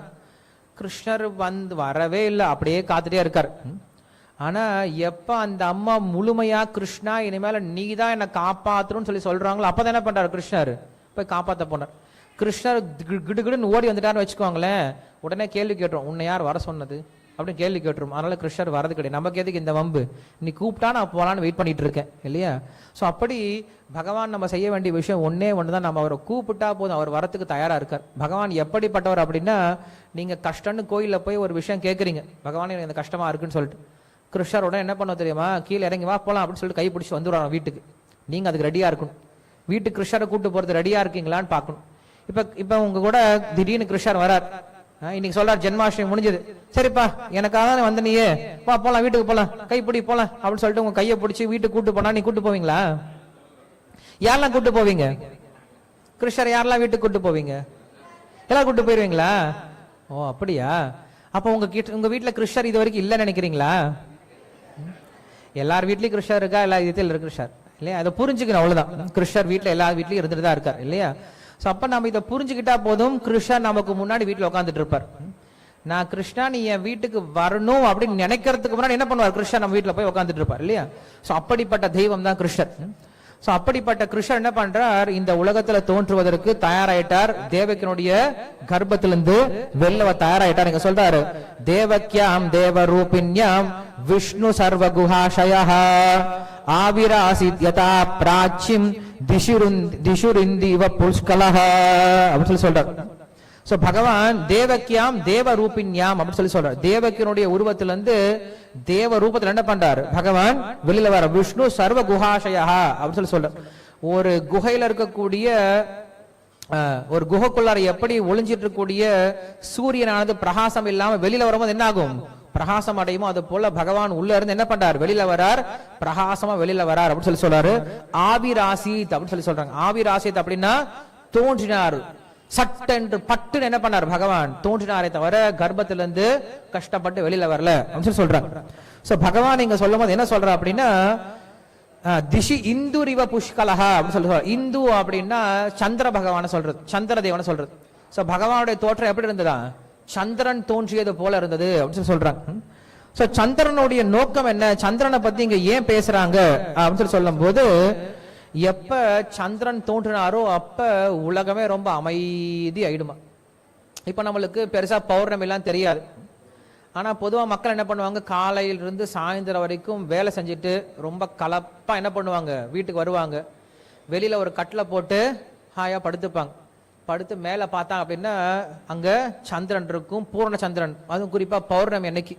சோ பௌர்ணமி அன்னைக்கு ஒருத்தன் கீழே படுத்தவங்கன்னா, அந்த சந்திர வெளிச்சத்து கீழே படுத்தவங்கன்னா எப்படி இருக்கும், ரொம்ப ஜிலு ஜிலு ஜிலு ஜிலு ஜிலுன்னு இருக்கும் இல்லையா. சோ அது போல இந்த உலக தாபத்திலிருந்து விடுபடுவதற்கு நம்மளை விடுதலை செய்வதற்கு என்ன பண்றார், கிருஷ்ண சந்திரன் அப்படின்ற பகவான் தோன்றுகிறாராம். சோ அப்படி சந்திரன் ஆகிய கிருஷ்ணர் தோன்றுகிறார் அப்படின்னு சொல்றாங்க. அதே போல சந்திரன் அப்படிங்கிறது பொதுவா உலகத்தில் இருக்கக்கூடிய மக்களுக்கு சந்தோஷத்தை கொடுக்கும், ஆனா ஒரு சிலருக்கு பயத்தை கொடுக்கும். யாருக்கு பயத்தை கொடுக்கும் சந்திரன் தோன்றினா, குறிப்பா பௌர்ணமி சந்திரன் யாருக்கு பயத்தை கொடுக்கும், திருடங்களுக்கு இல்லையா. எஸ், ஏன்னா அன்னைக்கு என்ன பண்ண முடியாது, நல்ல வெளிச்சமா இருந்தா திருட முடியாது, அமாவாசையா இருந்தா அன்னைக்குதான் அவனுக்கு ஃபெஸ்டிவல் இல்லையா, கடற்கடை எல்லா வீட்டுல எடுத்துட்டு போயிடுவான். சோ பௌர்ணமி அன்னைக்கு எப்படி திருடர்கள் எல்லாம் பயந்துப்பாங்களோ அது போல கிருஷ்ணர் தோன்றினார் சொல்லி சொன்ன உடனே இந்த உலகத்தில் இருக்கக்கூடிய அசுரர்கள் என்ன பண்றாங்களா, பயப்பட்டு எல்லாரும் ஒளிஞ்சுக்க ஆரம்பிச்சிட்டாங்க. அதே போல சந்திரன், முழு சந்திரன் அப்படிங்கிறது இன்னும் ஒரு சிலருக்கு ரொம்ப தாபத்தை கொடுக்கும், ஏக்கத்தை கொடுக்கும். யாரு கொடுக்கும் அப்படின்னா, யார் ஒருத்தர் தன்னுடைய கணவனை பிரிந்து இல்ல மனைவியை பிரிஞ்சு ரொம்ப தூர தேசத்துல என்ன பண்ணுவாங்க, அன்னைக்கெல்லாம் வியாபாரத்துக்கு போயிடுவாங்க. சோ அப்படி போயிட்டாங்க அப்படின்னா அப்படி பிரிஞ்சு இருக்கவங்களுக்கு என்ன கொடுக்கும், அந்த சந்திரன் அப்படிங்கிறது தாபத்தை கொடுக்குமா, அப்படி போன்ற காதலர்களுக்கு தாபத்தை கொடுக்குமா. அது போல கிருஷ்ணர் தோன்றிய பொழுது அங்க இருக்கக்கூடிய பக்தர்களுக்கு எல்லாம் இதயத்துல ஒரு தாபத்தை கொடுக்குது. அந்த கிருஷ்ணன் நான் எப்ப பார்ப்பேன், அந்த கிருஷ்ணரோட சேர்ந்து நான் எப்ப லீலைகள் எல்லாம் பண்ணுவேன்னு சொல்லிட்டு எல்லா பக்தர்களுக்கும் தாபத்தை கொடுக்க ஆரம்பிக்குது. சோ இப்படி கிருஷ்ணர் என்ன பண்றார், இந்த உலகத்துல ஒரு சந்திரனை போல தோன்றின அப்படின்னு சொல்றார். சோ அந்த லீலையை பத்தி இங்க நம்மளுக்கு அழகா சுகதேவ கோஸ்வாமி சொல்றார், கிருஷ்ணனுடைய தோற்றத்தை பத்தி சொல்றார். என்ன சொல்றார் அப்படின்னு மட்டும் பார்க்கலாம். தம் அத்புதம் பாலகம் அம்புஜேக்ஷணம் சதுர்புஜம் சங்க கதாயுதாயுதம் ஸ்ரீவத்ஸலக்ஷ்மம் கலசோபி கௌஸ்துபம் பீதாம்பரம் சாந்திர பயோத சௌபகம். தம் அத்புதம் அப்படின்னு சொல்றார். பகவானை பற்றி பேசும் பொழுது அற்புதமான ஒரு குழந்தை பிறந்தது அப்படின்னு சொல்றார். என்ன அப்படி அற்புதமான குழந்தை பிறந்தது அப்படின்னா, கிருஷ்ணர் நம்மை போல பிறக்காம என்ன பண்றாரு, தோன்றுகிறேன் அப்படின்னு சொல்றார். சோ அதுவே ஒரு பெரிய அற்புதமான விஷயம் அப்படின்னு சொல்றாங்க. மேல என்னெல்லாம் அற்புதமான இந்த குழந்தை பண்ணுது அப்படின்னு சொல்லும் போது, தம் அத்புதம் பாலகம் அம்புஜீக்ஷணம் அப்படின்னு சொல்றாங்க. பொதுவா பிறந்த குழந்தை எப்படி இருக்கும்னா கண்ணை இறுக்கி மூடிட்டு இருக்கும், ஒரு மாசம் கண்ணை திறந்து நல்லா பாக்குறதுக்கு. ஆனா இந்த குழந்தை எப்படி இருக்கா, அம்புஜேக்ஷணம் அப்படின்னு சொல்றாரு. கண்ணு எப்படி இருக்கா, தாமரை மாதிரி நல்லா பளிச்சுன்னு கண்ணை நல்லா வெறப்பா திறந்துட்டு முட்டை கண்ணை போட்டுக்கிட்டு இப்படியே பாக்குதான், எல்லாத்தையும் பாக்குதான். பிறந்த குழந்தை இப்படி பார்த்துருக்கோம் நம்ம, எங்கேயாவது பார்த்ததே கிடையாது. அதனால இந்த குழந்தை எப்படி இருக்கு, அற்புதமான குழந்தையா இருக்கு. எல்லாரும் பாக்குறோம்லாம் ரொம்ப ஆச்சரியப்படும், என்னடா இந்த குழந்தை என்ன பண்ணுது, முகம் பார்க்க ஆரம்பிக்குதுன்னு சொல்லிட்டு அற்புதமான குழந்தையா இருக்குன்னு சொல்லி பார்க்க ஆரம்பிச்சாங்களாம். சோ அப்படி கண்ணை திறந்து பார்க்க ஆரம்பிச்சாங்களாம். என்னெல்லாம் பகவான் பார்க்கிறார் அப்படின்னு சொல்லும் போது, பகவான் கண்ணால சைகை கொடுக்கிறாராம் லக்ஷ்மி தேவிக்கு, ஸ்ரீதேவி பூதேவிக்கு ரெண்டு பேருக்கும் சைகை கொடுக்கிறாராம். நான் பிறந்துட்டேன், நீங்க என்ன பண்ணுங்க, அடுத்தடுத்து போய் இடத்துல பிறங்க, ருக்மிணியாவும் சத்யபாவும் பிறந்து என்ன பண்ணுங்க, என்னுடைய லீலைக்கு உதவி பண்றதுக்கு ரெடியாங்கன்னு சொல்லிட்டு என்ன பண்றாராம், பிறக்கும் பொழுதே தன்னுடைய ஒய்ஃப் யாருன்ட்டு என்ன பண்றாரு, பிக்ஸ் பண்ணிட்டு பிறக்கிறார். இந்த உலகத்துல பிறந்த குழந்தை எங்கேயாவது அப்படி பிறக்குமா? பிறக்கும் போதே கல்யாணத்தோட பிறக்குமா? அப்படிலாம் பிறக்காது. ஆனா இந்த குழந்தை என்ன பண்ணுது? பிறக்கும் பொழுதே தனக்கு ஒய்ஃப் யாரு அப்படின்ட்டு பிளான் பண்ணிட்டு பிறக்கிறதுனால இதுக்கு பேர் என்ன சொல்றாங்க? அற்புதமான குழந்தை அப்படின்னு சொல்றாங்க. தம் அத்புதம் பாலகம் அம்புஜேக்ஷணம் அப்படின்னு சொல்றாங்க. அதே போல குழந்தை எப்படி பிறக்குது அப்படின்னா, குழந்தை யூஸ்வலா 2 கை இருக்கும். ஆனா இந்த குழந்தைக்கு எப்படி இருக்கா? 4 கை வச்சுட்டு குழந்தை பிறந்திருக்கான். பகவானுக்கு பொதுவா 4 கை இருக்குன்னு சொல்றோம் இல்லையா? 4 கை எதை காட்டுது அப்படின்னா, பகவானுடைய 4 முக்கியமான ஒரு விஷயத்தை காட்டுது. என்னன்னது? தர்ம, அர்த்த, காம, மோக்ஷம் அப்படின்னு சொல்லக்கூடிய இந்த 4 புருஷார்த்தங்களை இந்த உலகத்தில் கூடிய மக்களை கொடுப்பதற்காக என்ன பண்றாரு? பகவானுக்கு இந்த 4 கைகள் இருக்குன்னு சொல்லப்படுது. இப்படி 4 கைகளோட பகவான் என்ன பண்றார்? இந்த உலகத்துல தோன்றினார். சரி, கைகள் என்ன பண்ணிக்கொண்டு என்ன வச்சிருந்தார்? சும்மா வந்தார கையில அப்படின்னா கிடையாது. கையில என்ன வச்சிருக்காரு? சங்கு சக்கர கதாயுதம் வச்சிருக்காரு.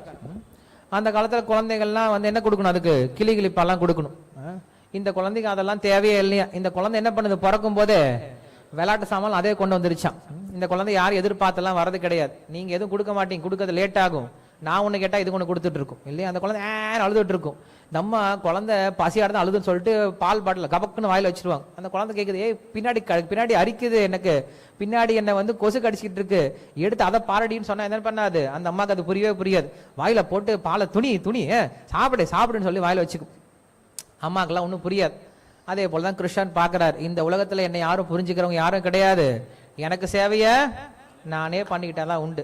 என்ன பண்றாரு? பகவானே அவருக்கு வேலையெல்லாம் அவரே பண்ணிப்பார். ரொம்ப செல்ஃப் சஃபிஷியண்டா இருப்பார். நம்மள எதிர்பார்க்கறதே கிடையாது. வேணா கொடுத்தா வாங்கிப்பாரே தவிர ஒன்னும் எதிர்பார்க்க மாட்டார். ஆத்மராமான்னு சொல்றோம் இல்லையா? பகவான் என்ன பண்றாரு? கையில விளையாட்டு சாமான் கொண்டு வந்துட்டாரு. சங்கு சக்கர கதாயுதம் அப்படின்னு சொல்றான். அதுவும் ஆயுதம்லாம் எப்படி இருக்கா? தூக்கிட்டு வந்து பிறந்திருக்காரு. கதாயுதம் கீழே கூட கிடையாது, தூக்கிட்டு வந்துட்டு இருக்காரு. ஏன் அப்படின்னா ரெடியா இருக்காரா. இப்ப கம்சா வந்தா கூட என்ன பண்ணுவேன்? நானு அடிச்சு ரெடியா இருப்பேன். நான் சின்ன பையன் நினைச்சுக்காதீங்க, பிறந்த உடனே என்ன பண்ணிடுவேன்? நானு சண்டை போட தயாரா இருக்கேன்னு சொல்லிட்டு கையில தூக்குன ஆயுதத்தோட என்ன பண்ணிருக்காரா? பகவான் பிறந்தனால அவருக்கு பேரு அத்புதம் பாலகம் அம்புஜீக்ஷணம் அப்படின்னு சொல்றான். சதுர்புஜம் சங்க கதாயுதாயுதம். பொதுவா ஆயுதங்களை பார்த்தா நம்மளுக்கு என்ன வரும்? பயந்தா வரும் இல்லையா? யாராவது அருவாள் தூக்கிட்டு வந்தாங்கன்னா பயந்தா வரும். ஆனா கிருஷ்ணருக்கு மட்டும் பாத்தீங்கன்னு பாருங்களேன், ஆயுதத்துக்கு என்ன பண்ணுவாங்க? அதுக்கு ஒரு கவச்சத்தை வச்சு செஞ்சு போட்டு வச்சிருவாங்க. நீங்க பாத்தீங்கன்னா நாராயணனுக்கு சங்கு சக்கரம் எல்லாம் இருக்கும். சக்கரத்துக்கு என்ன பண்ணுவாங்க? அது ஒரு கவசம், ஒரு வெள்ளி கவசம் எல்லாம் போட்டு அதுக்கு மேல வச்சு அதை அழகு பார்க்க ஆரம்பிச்சிருவாங்க. கிருஷ்ணருக்கு பகவானுக்கு மட்டும்தான் ஆயுதங்கள்லாம் எப்படி இருக்கும்? பாக்குறதுக்கு ரொம்ப அழகா இருக்கும். அப்படி பகவான் என்ன பண்றாரு? ரொம்ப அழகான ஆயுதங்கள்லாம் கொண்டு வந்துட்டாரு. அதுக்கு மேல எப்படி இருக்காரு அப்படின்னா ஸ்ரீவத்ச லக்ஷ்மம் அப்படின்னு சொல்றாரு. பகவானுக்கு பிறக்கும் பொழுதே மார்பிள் என்ன இருக்கு? ஒரு வடு இருக்கா. எங்கேயாவது குழந்தைங்க விளாண்டு கீழே விழுந்து காயமாகி வடுவாகும். ஆனா இந்த குழந்தை என்ன ஆகும்? பிறக்கும் பொழுதே மச்சத்தோட பிறந்திருக்கான். சொல்றாங்க ஸ்ரீவத்ச லக்ஷம் கலசோப கௌஸ்துபம். அது மட்டும் இல்லாம பிறந்த குழந்தை சாதாரணமா பிறக்கலையா. என்ன ஆகுது?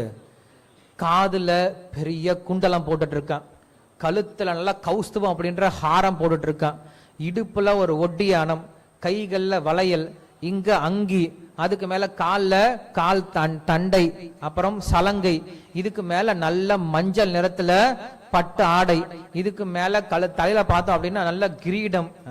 இதெல்லாம் சர்வ ஆபரண பூஷணாக என்ன பண்றாரு? பகவான் இந்த உலகத்துல பிறக்கிறாரு. ஏன் இவ்வளவு ஆபரணத்தோட இவ்வளவு அலங்காரத்தோட பகவான் பிறக்கிறாரு அப்படின்னா, ஏன்னா தேவகிக்கு ஒரு சில சமயம் கஷ்டமாயிடுமா. ஏன்னா கிருஷ்ணர் இப்ப என்ன பண்றாரு? பிறந்து ஊருக்கு போறார்.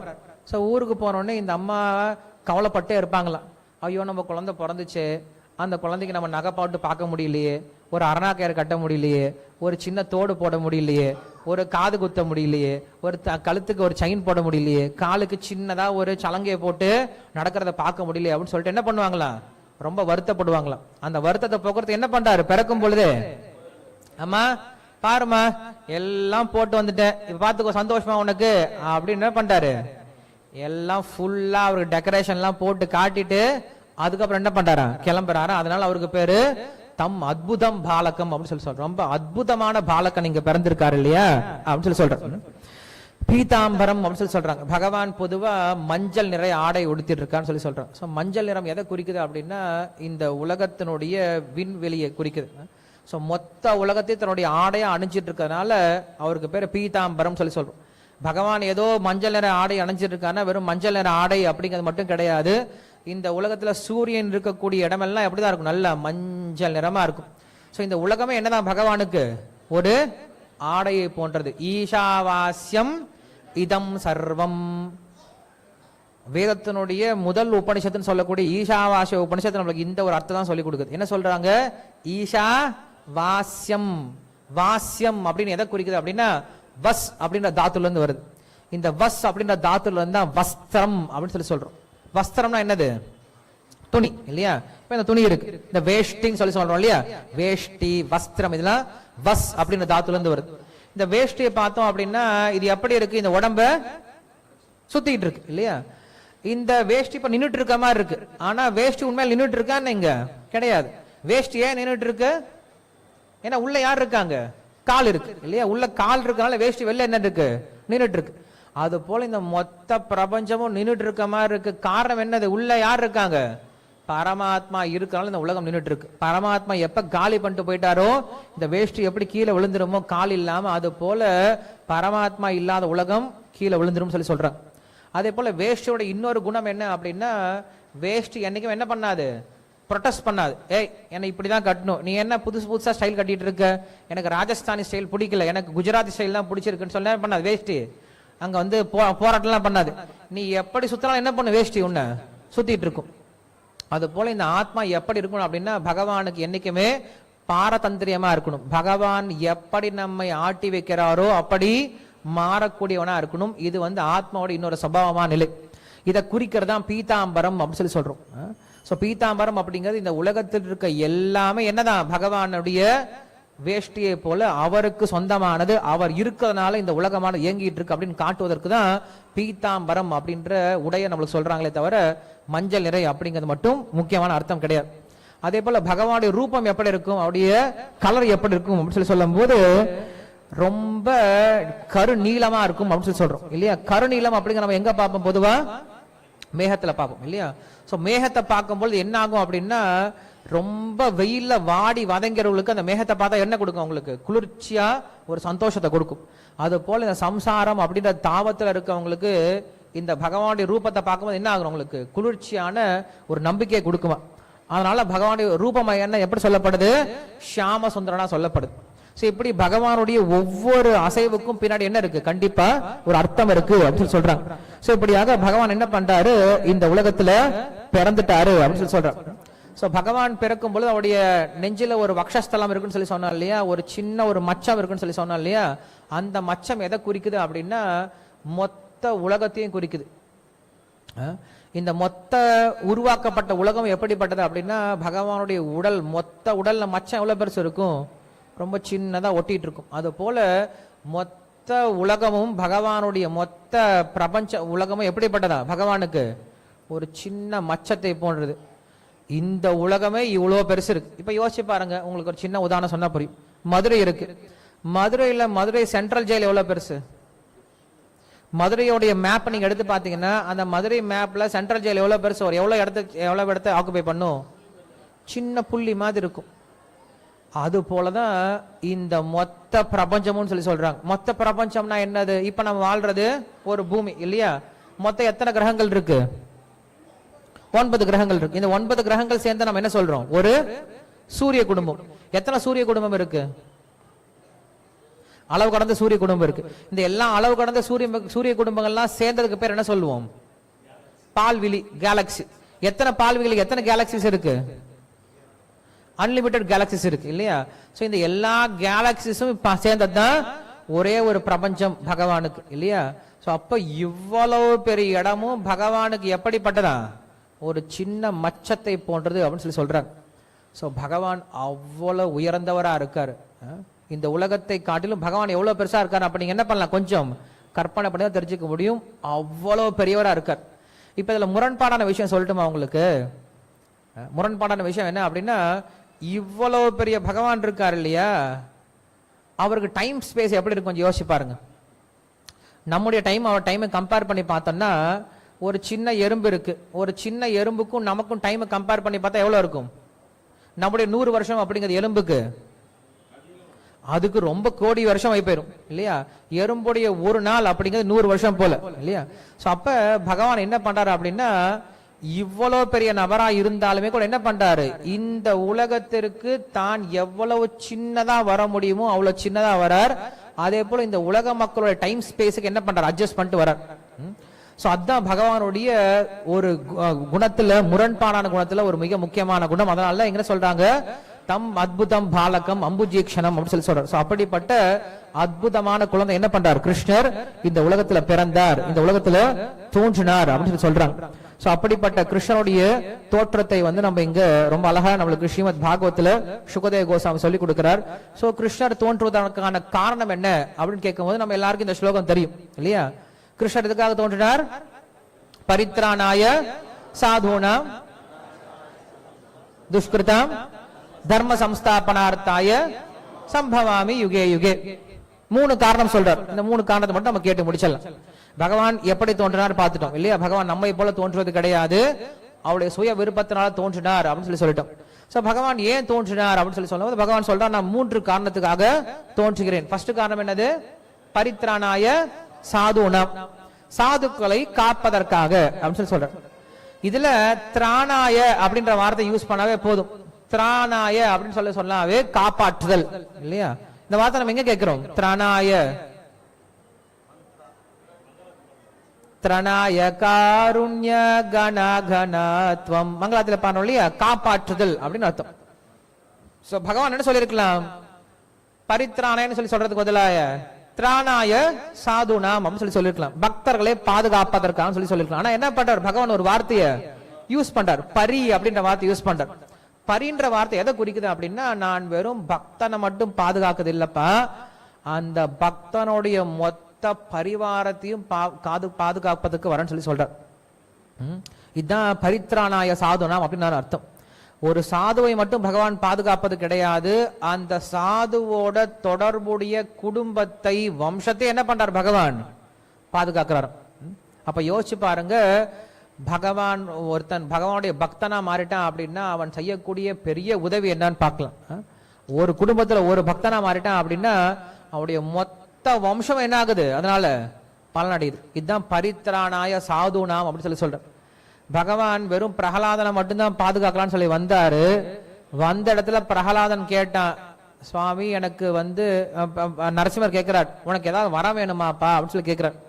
பிரகலாதன் சொல்றான், ஏன் என்கிட்டயே இந்த மாதிரி இந்த வேலையை பண்ணிட்டு இருக்கீங்க, வரம் வேணுமா வரம் வேணுமான்னு கேட்டுதான் எங்க அப்பா வீணா போனாரு இல்லையா. வந்தவன் என்ன பண்ணிருக்கணும், பிரம்மதேவர், டே உனக்கு இந்த ஆண்டா வரன்னு கொடுத்துட்டு போயிருக்கலாம். அவங்க கிட்ட போயிட்டு உனக்கு என்ன வர வேணும், உனக்கு இன்னும் என்ன வர வேணும், எனக்கு ரொம்ப பிடிச்சிருக்கு, உனக்கு என்ன வர வேணும், எங்க கேட்ட மாதிரி இருக்குல்ல. நம்ம குழந்தைகள் அதான் பண்ணிட்டு இருக்கோம் இல்லையா. உனக்கு என்ன வேணும், உனக்கு என்ன வேணும், உனக்கு என்ன வேணும், உனக்கு என்ன வேணும் கேட்டு வாங்கி கொடுக்குறோம். கொஞ்ச நாளுக்கு அப்புறம் அது எனக்கு எல்லாம் வேணும் எல்லாம் வேணும் அப்படின்னு கேட்க ஆரம்பிச்சு நம்ம அப்பலாம் வாங்கி கொடுக்க முடியல. அப்புறம் என்ன ஆயிடுது, அந்த குழந்தைங்கள்லாம் ஹிரண்யகசிபு மாதிரி போயிட்டு நம்ம பிரம்மா மாதிரி தேவர்கள் மாதிரி ஓட வேண்டியதா இருக்கு இல்லையா. அவங்க நம்ம துரத்திட்டு வராங்க, கொடுக்க முடியாம ஓட வேண்டியதா இருக்கு, நடந்துட்டு தான் இருக்கு இன்னைக்கு இல்லையா. சோ அப்ப என்ன ஆகுது, அங்க கேக்குறான், பிரகலாதன் கிட்ட கேக்குறார், உனக்கு என்ன வரம் வேணும் அப்படின்னு கேக்குறார். பிரகலாதன் சொல்றான், என்ன இந்த வேலையில வச்சுக்காத, எனக்கு எது நல்லதோ நீயே பண்ணு, எனக்கு கண்டிப்பா தெரியாது, எனக்கு எது நல்லதுன்ட்டு எனக்கு தெரிய போறது கிடையாது, எனக்கு எது நல்லதோ நீயே பண்ணு சொல்லணும். பகவான் கிட்ட போய் என்னைக்கு அதான் கேட்கணும்.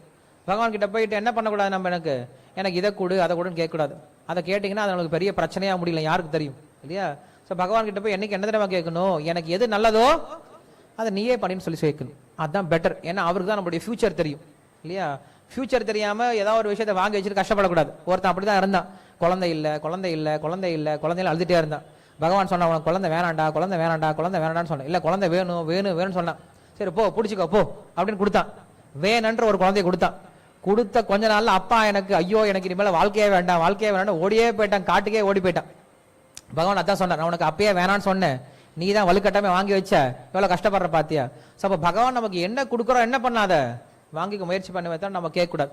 சோ அப்படி என்ன ஆகுது அப்படின்னா, அந்த இடத்துல பிரகலாதன் எந்த வரத்தை என்ன பண்ணவே இல்லை, அவன் கேட்கவே இல்லை. எனக்கு வரம்லாம் வேண்டான்னு சொல்லிட்டான். எனக்கு ஒரே ஒரு வரம் கொடுங்க, உங்ககிட்ட வரம் கேட்க முடியாத அளவுக்கு எனக்கு ஒரு சூழ்நிலை கொடுத்தா அதுவே பெரிய வரம் இல்லையா அப்படின்னு ஒரு வரம் கேட்டான். அப்படி கேட்ட பிரகலாதன் என்ன பண்றான்னா கொஞ்ச நேரத்துல மாறிட்டான். கடைசி ஆக என்ன பண்றான்னா நரசிம்மர் கிட்ட கிளம்ப போறாரு. இப்ப அவரு ஃபர்ஸ்ட் வரும்போது என்ன பண்ணுவோம், நம்ம எப்பயுமே வாங்க வாங்க உட்கா, அதெல்லாம் அப்புறம் பேசிக்கலாம், உட்காருங்க நல்லா இருக்கு வாங்க அப்படின்னு சொல்லிட்டு நம்ம என்ன பண்ணுவோம், ஃபர்ஸ்ட் வந்தவங்க நல்லா பேசிட்டு இருப்போம். கிளம்பு போகும்போது என்ன பண்ணுவோம், நமக்கு தேவையான கடைசியில கேட்போம், ஐயோ கிளம்பு போறாரு போய் விட்டா மறுபடியும் கேட்க முடியாதுன்னு சொல்லிட்டு என்ன பண்ணுவோம், கடைசி நேரத்துல கேட்போம் இல்லையா. அது போல என்ன பண்ண, கடைசி நேரத்துல கிளம்பும் போது எனக்கு ஒரே ஒரு வரம் மட்டும் வேணும். என்ன வரம் வேணும்? எங்க அப்பா ஹிரண்யகசிபு ரொம்ப கொடுமை பண்ணிட்டார், ரொம்ப பிரச்சனை பண்ணிட்டார். நீங்களே இவ்வளவு கோபமா இறங்கி வந்து இவ்வளவு வேலை பண்ணிருக்கீங்கன்னா, அவ்வளவு பெரிய வேலை பண்ணிருக்காரு, அவருக்கு மன்னிப்பே கண்டிப்பா இருக்கான்னு எனக்கு தெரியும். அந்த எங்க அப்பாவை நீங்க கொஞ்சம் மன்னிச்சு விட்டுருங்க அப்படின்னு சொல்லி கேட்கிறேன். கேட்ட உடனே அப்ப நரசிம்மர் சொல்றாரு, அப்பா இதான்ப்பா ஒரு பக்தனுடைய குணம். பக்தன் எனக்கு என்ன பண்ணுவான் அப்படின்னா, யாருக்குமே கெட்டது பண்ண நினைக்க மாட்டான். என்னைக்காவது பிரகலாதன் நம்ம சொல்லி புலம்பி கேள்விப்பட்டிருக்குமா, ஐயோ எங்க அப்பா கொடுமை பண்றாரே சுவாமி, வந்து இவனை முடிச்சு விடு இல்லையா, எங்க அப்பா கொடுமை பண்றாரே, இவனை வந்து கிள்ளி போட்டுரு, இவனை அறுத்து போட்டு எனக்கு என்னைக்காவது சொல்லி கேட்டுப்பட்டுருவான்? கேள்விப்பட மாட்டோம்.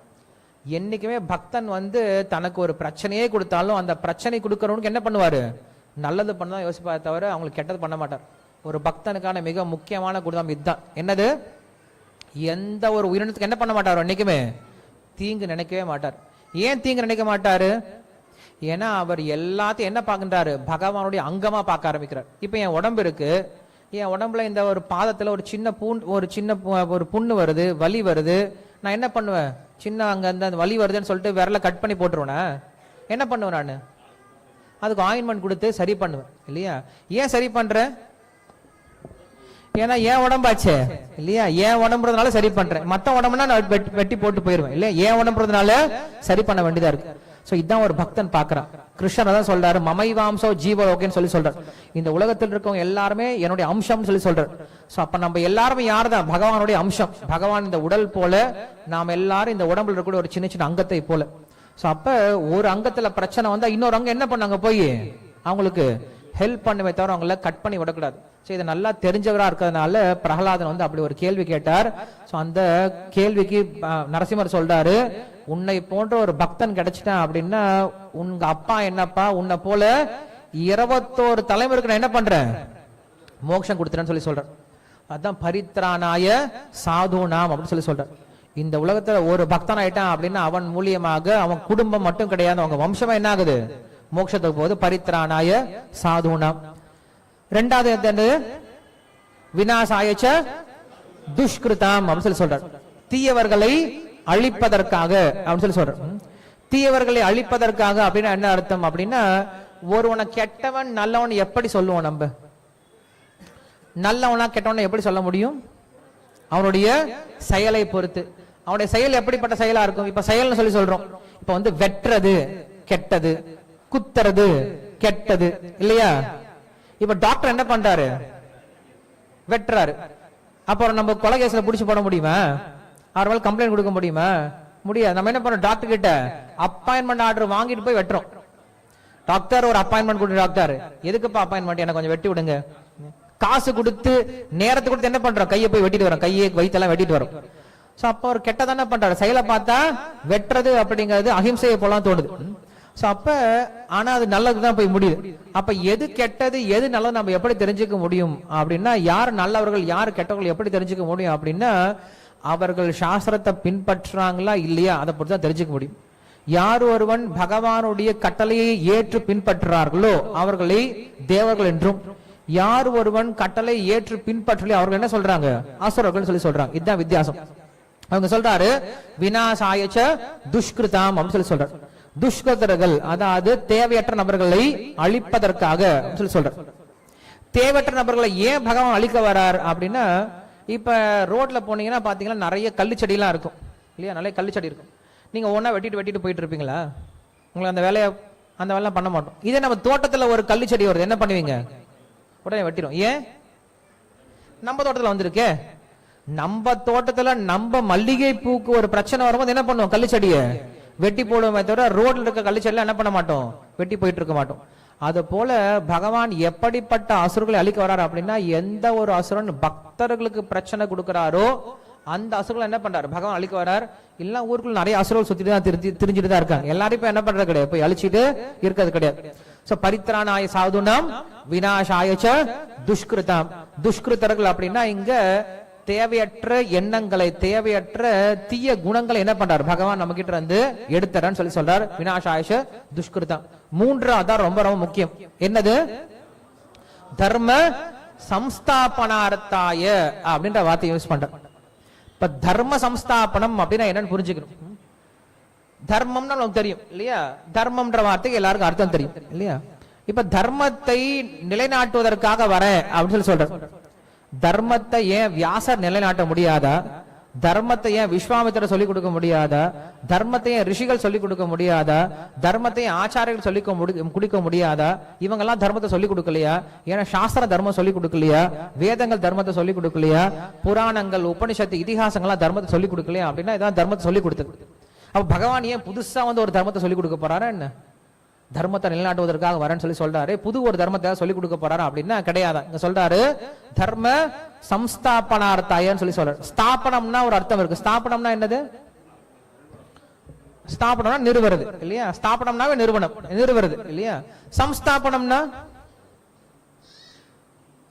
எப்பயுமே என்ன பண்ணணும்னா இந்த மாதிரி கொஞ்சம் வார்த்தைகளை தெரிஞ்சுக்க முயற்சி பண்ணும். ஸ்தாபனம் அப்படின்னாவே நிறுதல். சம்ஸ்தாபனம் அப்படின்னா சம்யக் ரூபேன ஸ்தாபனம், நன்றாக நிறுவுதல் அப்படின்னு அர்த்தம்.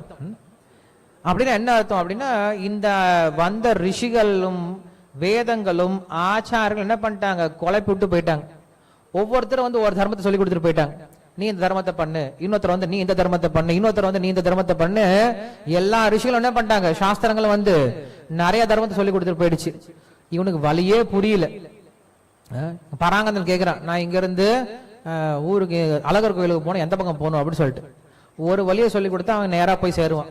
அவனுக்கு என்ன பண்றாரு? ஜெகதீஸ்வரர் ஒரு வழியை சொல்லி கொடுக்குறாரு, கனகோபால்புரம் வழியை சொல்லி கொடுக்குறாரு, இவர் ரமேஷ் ஒரு வழியை சொல்லி கொடுக்குறாரு, அங்க அவருக்கு சுந்தரகோபால்புரம் ஒரு வழியை சொல்லி கொடுக்குறாரு, நான் ஒரு வழியை சொல்லி கொடுக்குறேன். அவன் என்ன பண்ணுவான்? கொஞ்சம் நேரம் போவான், நின்றுட்டு திரும்பி வந்துருவான், இந்த பக்கம் போவான் திரும்பி வந்துருவான், இந்த பக்கம் போவான் திரும்பி வந்துருவான். எந்த வழியிலும் போய் அவனால சேரவே முடியாது. அப்படி சாஸ்திரங்கள்ல பல்வேறு விதமான வழிகள் சொன்னதுனால மக்கள் என்ன பண்றாங்க? குழம்பி போயிட்டாங்க. இப்ப நம்ம ஊர்ல இருக்கிற மாதிரிதான் என்ன பண்றோம்? ஞாயிற்றுக்கிழமை கிடையாது, விட்டுருங்க. திங்கக்கிழமானா ஒரு கோயிலுக்கு, செவ்வாய்க்கிழமானா இன்னொரு கோயிலுக்கு, புதன்கிழமானா இன்னொரு கோயிலுக்கு, வியாழக்கிழமை மட்டும் ஒரு சமிதியா சமாதி, ஓகே. வெள்ளிக்கிழமானா இன்னொரு கோயிலுக்கு, சனிக்கிழமானா இன்னொரு கோயிலுக்கு, ஞாயிற்றுக்கிழமானா வீடே கோயிலாயிடும் இல்லையா? அன்னைக்கு இல்லையா? அன்னைக்கு என்ன பண்ற? இப்படி ஒவ்வொரு இடத்துக்கு என்ன பண்றாங்க? மக்கள் போயிட்டு வந்துட்டு இருக்காங்க. அவங்களால எதையுமே அடைய முடியல. இதுதான் தர்மம் அப்படின்னு சொல்லி சொல்றோம். இப்படி மக்கள் என்ன பண்றாங்க? குழம்பிய தர்மத்தில் இருக்காங்க. எதை ஃபாலோ பண்ணும், எதை ஃபாலோ பண்ணக்கூடாது, எது சரி, எது தப்பு, எது ஆன்மீகம், எது ஆன்மீகமற்றது அப்படின்ற வழியே தெரியாம தடுமாறிட்டு இருக்காங்க.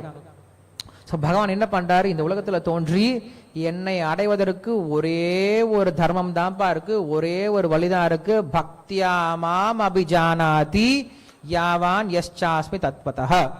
பக்தினால மட்டும்தான் என்ன பண்ண முடியும்? என்னை அடைய முடியும் அப்படிங்கிற ஒரே ஒரு தர்மத்தை, பாகவத தர்மத்தை என்ன பண்றாரு பகவான்? ஸ்ட்ராங்கா சொல்லி கொடுத்துட்டு போனதுனால சம்ஸ்தாபனம் அப்படின்னு சொல்லி சொல்றாரு. இந்த உலகத்துல பல தர்மம் இருந்தாலும் ஒரே ஒரு தர்மம் தான் என்ன பண்ணும்? பகவான் நம்ம கிட்ட கொண்டு போய் நம்மள சேர்ப்பதற்கு சாத்தியமாகும். அந்த தர்மம் என்னது? பக்தி அப்படின்ற தர்மம் தான். பக்தி அப்படின்ற வார்த்தை நம்ம எல்லாரும் கேள்விப்பட்டிருக்கோம். பக்தி அப்படின்னா என்ன? அந்த பக்தியை நாம் எவ்வாறு செய்வது? இப்பதான் கேள்வி. நம்ம எல்லாருக்கும் பக்தி செய்யணும், பக்தி செய்யணும் நினைச்சிட்டு இருக்கோம். நாம் எப்படி பக்தி செய்யறது அப்படின்ற கேள்வி கேட்கும் பொழுது ஒரு நாள் உபன்யாசம் சொல்லிக் கொடுக்க முடியுமா? இது முடியாது. நம்ம சாஸ்திரத்தை மொத்தத்தையும் எடுத்து படிச்சு பார்த்தாலும் சொல்ல முடியாது. அந்த சாஸ்திரத்தை படிச்சவங்க கிட்ட இருந்து கேட்கலாம். சுகதேவ கோஸ்வாமின்னு ஒருத்தர் இருந்தார். அவர் என்ன பண்ணாரு? பக்தியை பத்தி பேச ஆரம்பிக்கிறேன் அப்படின்னு ஆரம்பிச்சார். ஒரு நாள் ஆரம்பிச்சார், ஒரு நாள் போனது, 2 நாள் போனது, 3 நாள் போனது, 4 நாள், 5 நாள், 6 நாள், 7 நாள் என்ன பண்றாரு? பக்தியை பத்தியே சொல்லி கொடுத்துட்டு இருக்காரு. 18,000 ஸ்லோகம் சொல்லி முடிச்சிட்டார். பரீட்சித் மகாராஜன் பார்த்துட்டே இருக்கான். சுவாமி, எனக்கு கொடுத்த நாளே 7 நாள் தான், சாபம் கொடுத்து நான் கிளம்ப போறேன் போல இருக்கு, நீங்க இன்னும் முடிக்கிற மாதிரி தெரியல. பக்தினா என்ன அப்படிங்கறத என்ன பண்ணுங்க, கொஞ்சம் சுருக்கமா ஒரே வார்த்தை சொல்லி முடிச்சிருங்க. ஏன்னா நம்மளுக்கு எல்லாமே கடைசியில் என்ன தேவை? நம்மளுக்கு ஒரு சுருக்கமா தேவை, ஒரு ஷார்ட்டா தேவை இல்லையா? ஒரு ஆச்சாரியர் இப்படிதான் என்ன பண்ணாருன்னா, கஜேந்திர மோட்சத்தை பத்தி பேசிட்டு இருந்தார். கஜேந்திரனை பத்தி பேசிட்டே இருக்காரு. 1 வருஷம் உபன்யாசம், தினமும் ஒரு 3 மணி நேரம் உபன்யாசம் படிச்சுட்டே இருக்காரு. 1 வருஷம் பேசி முடிச்சிட்டார். பேசி முடிச்சா ஊருக்கு போயிட்டு இருக்காரு. கேட்டுட்டு இருந்த ஒரு ஆள் வந்து கேட்கிறார், சுவாமி நீங்க 1 வருஷம் பேசினீங்க, நிறைய விஷயம் பேசுனீங்க, எதுவும் மனசுல நிக்கிற மாதிரி தெரியல. கஜேந்திர மோட்சத்தை 3 நிமிஷத்துல நச்சுன்னு புரிஞ்சுக்கிற மாதிரி ஏதாவது ஒரு விஷயத்த சொல்லுங்களேன் சொல்லி சொல்றார். இது எதுக்குப்பா 3 நிமிஷம் தேவை, 3 வார்த்தை போதும் அப்படின்னு சொல்லி சொல்றார். வாரணம், காரணம், நாரணம், 3 வார்த்தை சொன்னார். கஜேந்திர மோட்சம் முடிஞ்சிருச்சு போன்னு சொல்லிட்டார். வாரணம் அப்படின்னா யானை, காரணம் அப்படின்னா சர்வ காரண காரணம், எல்லாத்துக்கும் காரணம். எந்த ஒரு காரணம் என்னுடைய காலில் முதலையை கடிக்க வச்சதோ, எந்த ஒரு காரணம் என்ன 1000 வருஷம் சண்டை போட்டும் உயிர் வாங்காம இருக்கோ, எந்த ஒரு காரணம் முதலையும் சாக வைக்காம இருக்கோ, எந்த ஒரு காரணம் இந்த உலகத்துல இந்த மாதிரி ஒரு சூழ்நிலை ஏற்படுத்தி இருக்கோ, அந்த காரணம் என்னை வந்து காப்பாத்தட்டும். நாரணம், அது யாரு? நாராயணன். சோ இப்படி ரொம்ப சுருக்கமா என்ன பண்றாரு அவர், வெறும் 3 வார்த்தையில சொல்லி முடிச்சிட்டார்.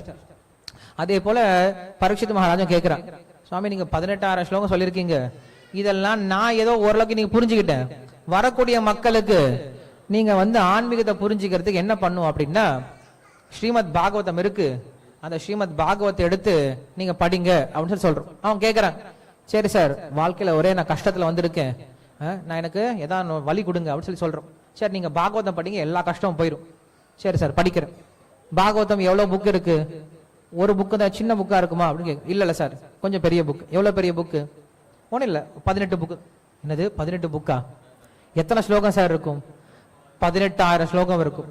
அவன் என்ன பண்ணுவாரு, திரும்பி சார் எனக்கு இருக்கிற பிரச்சனையே போதும், நான் என்ன பண்றேன் இப்படியே திரும்பி என் பிரச்சனைக்கே போய் என்ன பண்றான், திரும்பி போயிடுவான். அப்ப மக்களுக்கு இவ்வளவு பேர் சொன்னா புரியாது. 18,000 ஸ்லோகம் படிச்சாதான் நீங்க கிருஷ்ணரை புரிஞ்சுக்க முடியும், கிருஷ்ணர்கிட்ட போக முடியும்னா என்ன பண்ணுவான், அதுக்கு நான் இங்கேயே இருந்துட்டு போயிடுறேனே இல்லையா, என்னால படிக்க முடியலன்னு தான் இங்க வந்து உட்காந்துட்டு இருக்கேன், இங்கேயும் வந்து படிக்கணும்னு சொன்னா எங்க படிக்கிறது இல்லையா. அப்ப அந்த இடத்துல பரீட்சித் மகாராஜன் கேள்வி கேட்கிறான், சுகதேவ கோஸ்வாமி டைம் ஆயிட்டே இருக்கு, நமக்கு இப்ப டைம் ஆயிட்டே இருக்கு இல்லையா, அது போல அவருக்கு டைம் ஆயிட்டே இருக்கு. அவர் ஒரே ஒரு ஸ்லோகத்தை சொல்லி முடிச்சிட்டார்.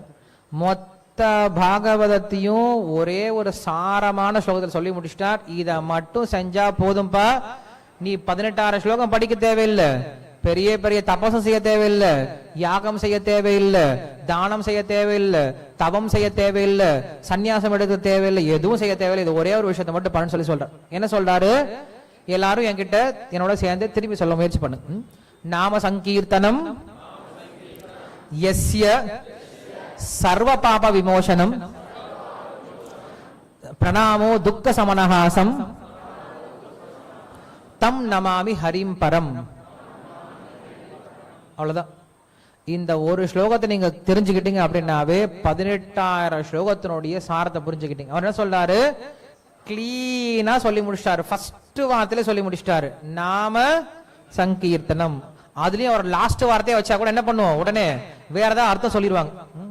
இப்ப நீங்க வேதாந்த சூத்திரம் பாத்தீங்க அப்படின்னா, அதாதோ பிரம்ம ஜிக்யாசா அப்படின்னு ஆரம்பிக்குது. பிரம்ம ஜிக்யாசா அப்படின்ற வார்த்தை முக்கியமா இருந்தாலும் என்ன பண்றாங்க, அதாதோன்னு ஃபர்ஸ்ட் ஒரு வார்த்தை இருக்கு இல்லையா, அதை புடிச்சுக்கிட்டு அதாதோன்னா என்ன அர்த்தம் அப்படின்னு சொல்லிட்டு அதையே ஒரு வருஷம் உபன்யாசம் கொடுத்துட்டு இருப்பாங்க. அதனால இவர் பார்த்தாரு, இவங்களுக்கு 2வது வார்த்தை கொடுத்தா கூட என்ன பண்ணுவாங்க, அதை போட்டு குழப்பிட்டு இருப்பாங்க. என்ன பண்ணலாம், ஃபர்ஸ்ட் வார்த்தை நெத்தி அடிச்ச மாதிரி சுத்தி சுத்தி எல்லாம் வளைச்சு பேச தெரியாது, நேரா ஒரே ஒரு அடிதான். என்ன சொல்லிட்டார் ஃபர்ஸ்ட் வார்த்தையிலேயே, நாம சங்கீர்த்தனம் முடிச்சிட்டார். நீங்க மொத்த ஸ்லோகத்தையும் புரிஞ்சுக்கலாம் பரவாயில்ல, முதல் வார்த்தையாவது புரிஞ்சுக்கோங்க. என்ன புரிஞ்சுக்கணும், நாம சங்கீர்த்தனம். சோ பகவான் கிருஷ்ணர் இந்த உலகத்துக்கு வந்ததோடைய நோக்கமும் இதுதான். என்னது, நாம சங்கீர்த்தனம். இந்த உலகத்துல இந்த நாம சங்கீர்த்தனம் அப்படின்ற விஷயத்தை மக்கள் எல்லாரையும் பாட வைக்கணும். இன்னைக்கு எல்லாரும் சொல்றாங்க இல்லையா, ஒரு சின்ன பையன் முதல் கொண்டு நமக்கு யாராவது பேர் தெரியலன்னா கூட எப்படி கூப்பிடுறவன், நம்ம பேரே தெரியல அவனை எப்படி கூப்பிடுவோம், நம்ம ஹோய் ஹரே கிருஷ்ணா நம்ம கோயில கூப்பிடுறோம். வெளியில பொதுவான மக்கள் கண்ணா இங்க வாடா இன்னும் கூப்பிடுறோம் இல்லையா, ஏ காளியம்மா இங்க வா அப்படின்னு கூப்பிடுறது கிடையாது, ஏ வீரமா வீராண்டி முடியாண்டி இங்க வா அப்படின்னு யாரும் கூப்பிடுறது கிடையாது, ஏ கணபதி இங்க வா அப்படின்னு யாரும் கூப்பிடுறது கிடையாது, ஐயப்பா இங்க வான்னு கூப்பிடுறது கிடையாது. எல்லாருடைய வாய் என்ன வந்துருது, கண்ணான்ற வார்த்தை ரொம்ப எளிமையா வந்துருது இல்லையா. வீட்டுக்கு பேர் வைக்கிறாங்க விருந்தாவனம் இல்லையா, அவங்க வீட்டுல போய் பார்த்தா கிருஷ்ணருக்கு அவங்களுக்கு ஒரு சம்பந்தமே இருக்காது, ஆனா பேர் அடி வச்சிருவாங்க விருந்தாவனம் அப்படின்னு வச்சிருவாங்க. சோ இது போல நிறைய பேர் ஷாம சுந்தர் பேர்லாம் வச்சிருக்காங்க, ஷாம சுந்தர்லாம் பேர் வச்சிருக்காங்க. அவங்களுக்கு கிருஷ்ணன் என்ன தெரியாது, பட் பேர் வச்சிருப்பாங்க. சோ அப்படி என்ன பண்ணார் கிருஷ்ணர் இந்த உலகத்துல தோன்றி இந்த உலக மக்கள் எல்லாரும் என்ன பண்றாரு, அவரு கவர்ந்து எழுதிட்டாரு. இந்த ஒரு விஷயம் சொல்லி கொடுக்குதான் அவருக்கு. என்ன விஷயம், நாம சங்கீர்த்தனம் அப்படின்ற விஷயம். இந்த விஷயத்தை சொல்லி கொடுக்கறது தான் ஸ்ரீல பிரபுபாத் என்ன பண்ணார். இந்த இஸ்கான் அப்படின்ற இவ்வளவு பெரிய ஸ்தாபனத்தை என்ன பண்ணார், உருவாக்குனார். இந்த இஸ்கான் இயக்கத்தினுடைய அடித்தளமே என்னதான், இந்த நாம சங்கீர்த்தனம் மட்டும்தான். நாம சங்கீர்த்தனம் அப்படின்ற இந்த ஒரே ஒரு பலத்தை கொண்டு இவ்வளவு பெரிய இயக்கம் இன்னைக்கு இயங்கிட்டு இருக்கு. உலகம் முழுவதும் என்ன பண்றாங்க, இன்னைக்கு கிருஷ்ண பக்தர்கள் உருவாக்கிட்டு இருக்காங்க. அதற்கு காரணம் ஸ்ரீ ஸ்ரீ கிருஷ்ண பலராம கி, ஸ்ரீ ஜென்மாஷ்டமி மகா மகோத்சவ் கி. அப்ப நான் புரிஞ்சுக்க வேண்டிய ஒரு விஷயம் இது ஒன்னே ஒண்ணுதான். இந்த கிருஷ்ண ஜெயந்திக்கு யாரெல்லாம் கிருஷ்ண தரிசனம் பண்ண வந்திருக்கீங்களோ நீங்க செய்ய வேண்டிய விஷயம் வாழ்க்கையில ஒன்னே ஒண்ணுதான். என்ன பண்ணணும், தினசரி பகவானுடைய நாமத்தை என்ன பண்ணுக்கோங்க, எடுத்துக்கோங்க. பகவானுடைய நாமத்துக்கும் பகவானுக்கும் எந்த விதமான வித்தியாசம் கிடையாது. நீங்க செய்ய வேண்டிய ஒரே ஒரு மந்திரம் இந்த ஹரே கிருஷ்ண மந்திரம் தான். தினசரி ஒரு 10 நிமிஷம் 108 முறை என்ன பண்ணுங்க. புதுசா யாரெல்லாம் முதல் முறையா வந்திருக்கீங்களோ, யாரெல்லாம் முதல் முறையா இந்த டைம் வந்திருக்கீங்க இந்த கோயிலுக்கு, முதல் முறையா அந்த திருவிழாவிற்கு நிறைய பேர் புதுசா வந்திருக்கீங்க இல்லையா? அப்ப என்ன பண்ணுங்க அப்படின்னா, நீங்க செய்ய வேண்டிய விஷயம் இந்த கிருஷ்ண ஜெயந்திலிருந்து நீங்க செய்ய வேண்டிய விஷயம் ஒன்னே ஒண்ணுதான். என்ன பண்ண, எல்லாரும் தினசரி ஹரே கிருஷ்ண கிருஷ்ண கிருஷ்ண ஹரே ஹரே, ஹரே ராம ராம ராம ஹரே ஹரே அப்படின்னு இந்த மந்திரத்தை என்ன பண்ணுங்க, தினசரி சொல்ல முயற்சி பண்ணுங்க. ஏன்னா பகவானே சொல்றாரு, நாகம் திஷ்டாமி வைகுண்டே ந யோகினாம் ஹிருதயேஷுவ எத்திர காயந்தி மத் பக்தஹ தத்ர திஷ்டாமி நாரத. நாரதர் போய் பகவான் கிட்ட கேட்கிறார், சுவாமி நீங்க அப்பா மறைஞ்சு போயிருங்க, உங்களுடைய அட்ரஸ் என்ன சொல்லிட்டு போங்க, நான் உங்களை கண்டுபிடிக்கிறதுக்கு அப்படின்னு சொல்லி கேட்கிறேன். என் அட்ரஸா நாரதா சொல்றேன், நாகம் திஷ்டாமி வைகுண்டே, வைகுண்ட அட்ரஸ் கொடுங்க. நான் வைகுண்டத்துல இருக்கிறதே இல்லையாப்பா, இப்ப என்ன வைகுண்டத்துல இருக்கிறது இல்லையா, நான் கேள்விப்பட்டேன் நீங்க வைகுண்டத்துல இருப்பீங்க. கிருஷ்ணன் பகவானே சொல்லாரு, நாகம் திஷ்டாமி வைகுண்டே. சரி அப்ப எங்க இருப்பீங்க, நான் யோகினாம் ஹிருதய சிவா, யோகியோட இதயத்தில் இருப்பீங்களா? நான் யோகியோட இதயத்துல இப்பெல்லாம் இருக்கிறது கிடையாது, நல்லா காலி பண்ணிட்டு போய் ரொம்ப நாள் ஆச்சு. அப்ப எங்கதான் போனீங்க நீங்க, நான் யோகினாம் ஹிருதய சிவா, அப்ப எங்கதான் இருப்பீங்க அப்படின்னா, எத்திர காயந்தி மத் பக்தஹ, எங்க பக்தர்கள்லாம் சேர்ந்து என்னுடைய நாமத்தை சொல்றாங்களோ தத்ர திஷ்டாமி நாரத, அந்த இடத்துல இருப்பேன்னு சொல்லி சொல்றார். அப்ப பகவானுடைய நாமத்தை சொன்னார் அப்படின்னா ஹிரண்யகசிபு வீடா இருந்தாலும் இருந்துருவார் பகவான். இதே பகவானுடைய நாம சங்கீர்த்தனம் நடக்கல அப்படின்னா வைகுண்டமா இருந்தாலும் காலி பண்ணிட்டு போயிருவாரு. அப்ப இங்க முக்கியம் என்ன அப்படின்னா, வைகுண்டம் இல்ல நரகம் ஹிரண்யகசிபு வீடு அப்படிங்கிறது கிடையாது. பகவானுக்கு எல்லாம் ஒண்ணுதான். எந்த இடத்துல நாம சங்கீர்த்தனம் நடக்குதோ கண்டிப்பா பகவான் இருப்பார். அதனால உங்க மனசுல பகவான் இருக்கும்னு நினைச்சீங்கனாலும், உங்க வாழ்க்கையில என்னைக்கும் பகவானுடைய துணை வேணும், பகவானுடைய அருள் வேணும் அப்படின்னு நினைச்சீங்கனாலும் என்ன பண்ணுங்க, இந்த நாம சங்கீர்த்தனத்தை எடுத்துக்கோங்க. தினசரி இந்த மந்திரத்தை சொல்லுங்க. நான் இப்ப சொன்னேன் இல்லையா உங்களுக்கு, நம்முடைய வாழ்க்கையில வரக்கூடிய எல்லா விதமான பயத்துக்கும் என்ன காரணம் அப்படின்னா நம்மை பற்றி அறியாமை தான். அந்த அறியாமை அப்படின்ற இருள் விலகணும் அப்படின்னு என்ன பண்ணும், இந்த மந்திர உச்சாரணத்தை எடுத்துக்கணும். இந்த மந்திரத்தை நம்ம தினசரி சொல்றதுனால நம்முடைய அறியாமை விலகி நம்முடைய உண்மையான அடையாளம் அப்படின்ற இந்த ஆத்மா அடையாளம் புரிய ஆரம்பிக்கும். அதனால எங்களுடைய ஒரே ஒரு வேண்டுகோள் இது மட்டும்தான், இந்த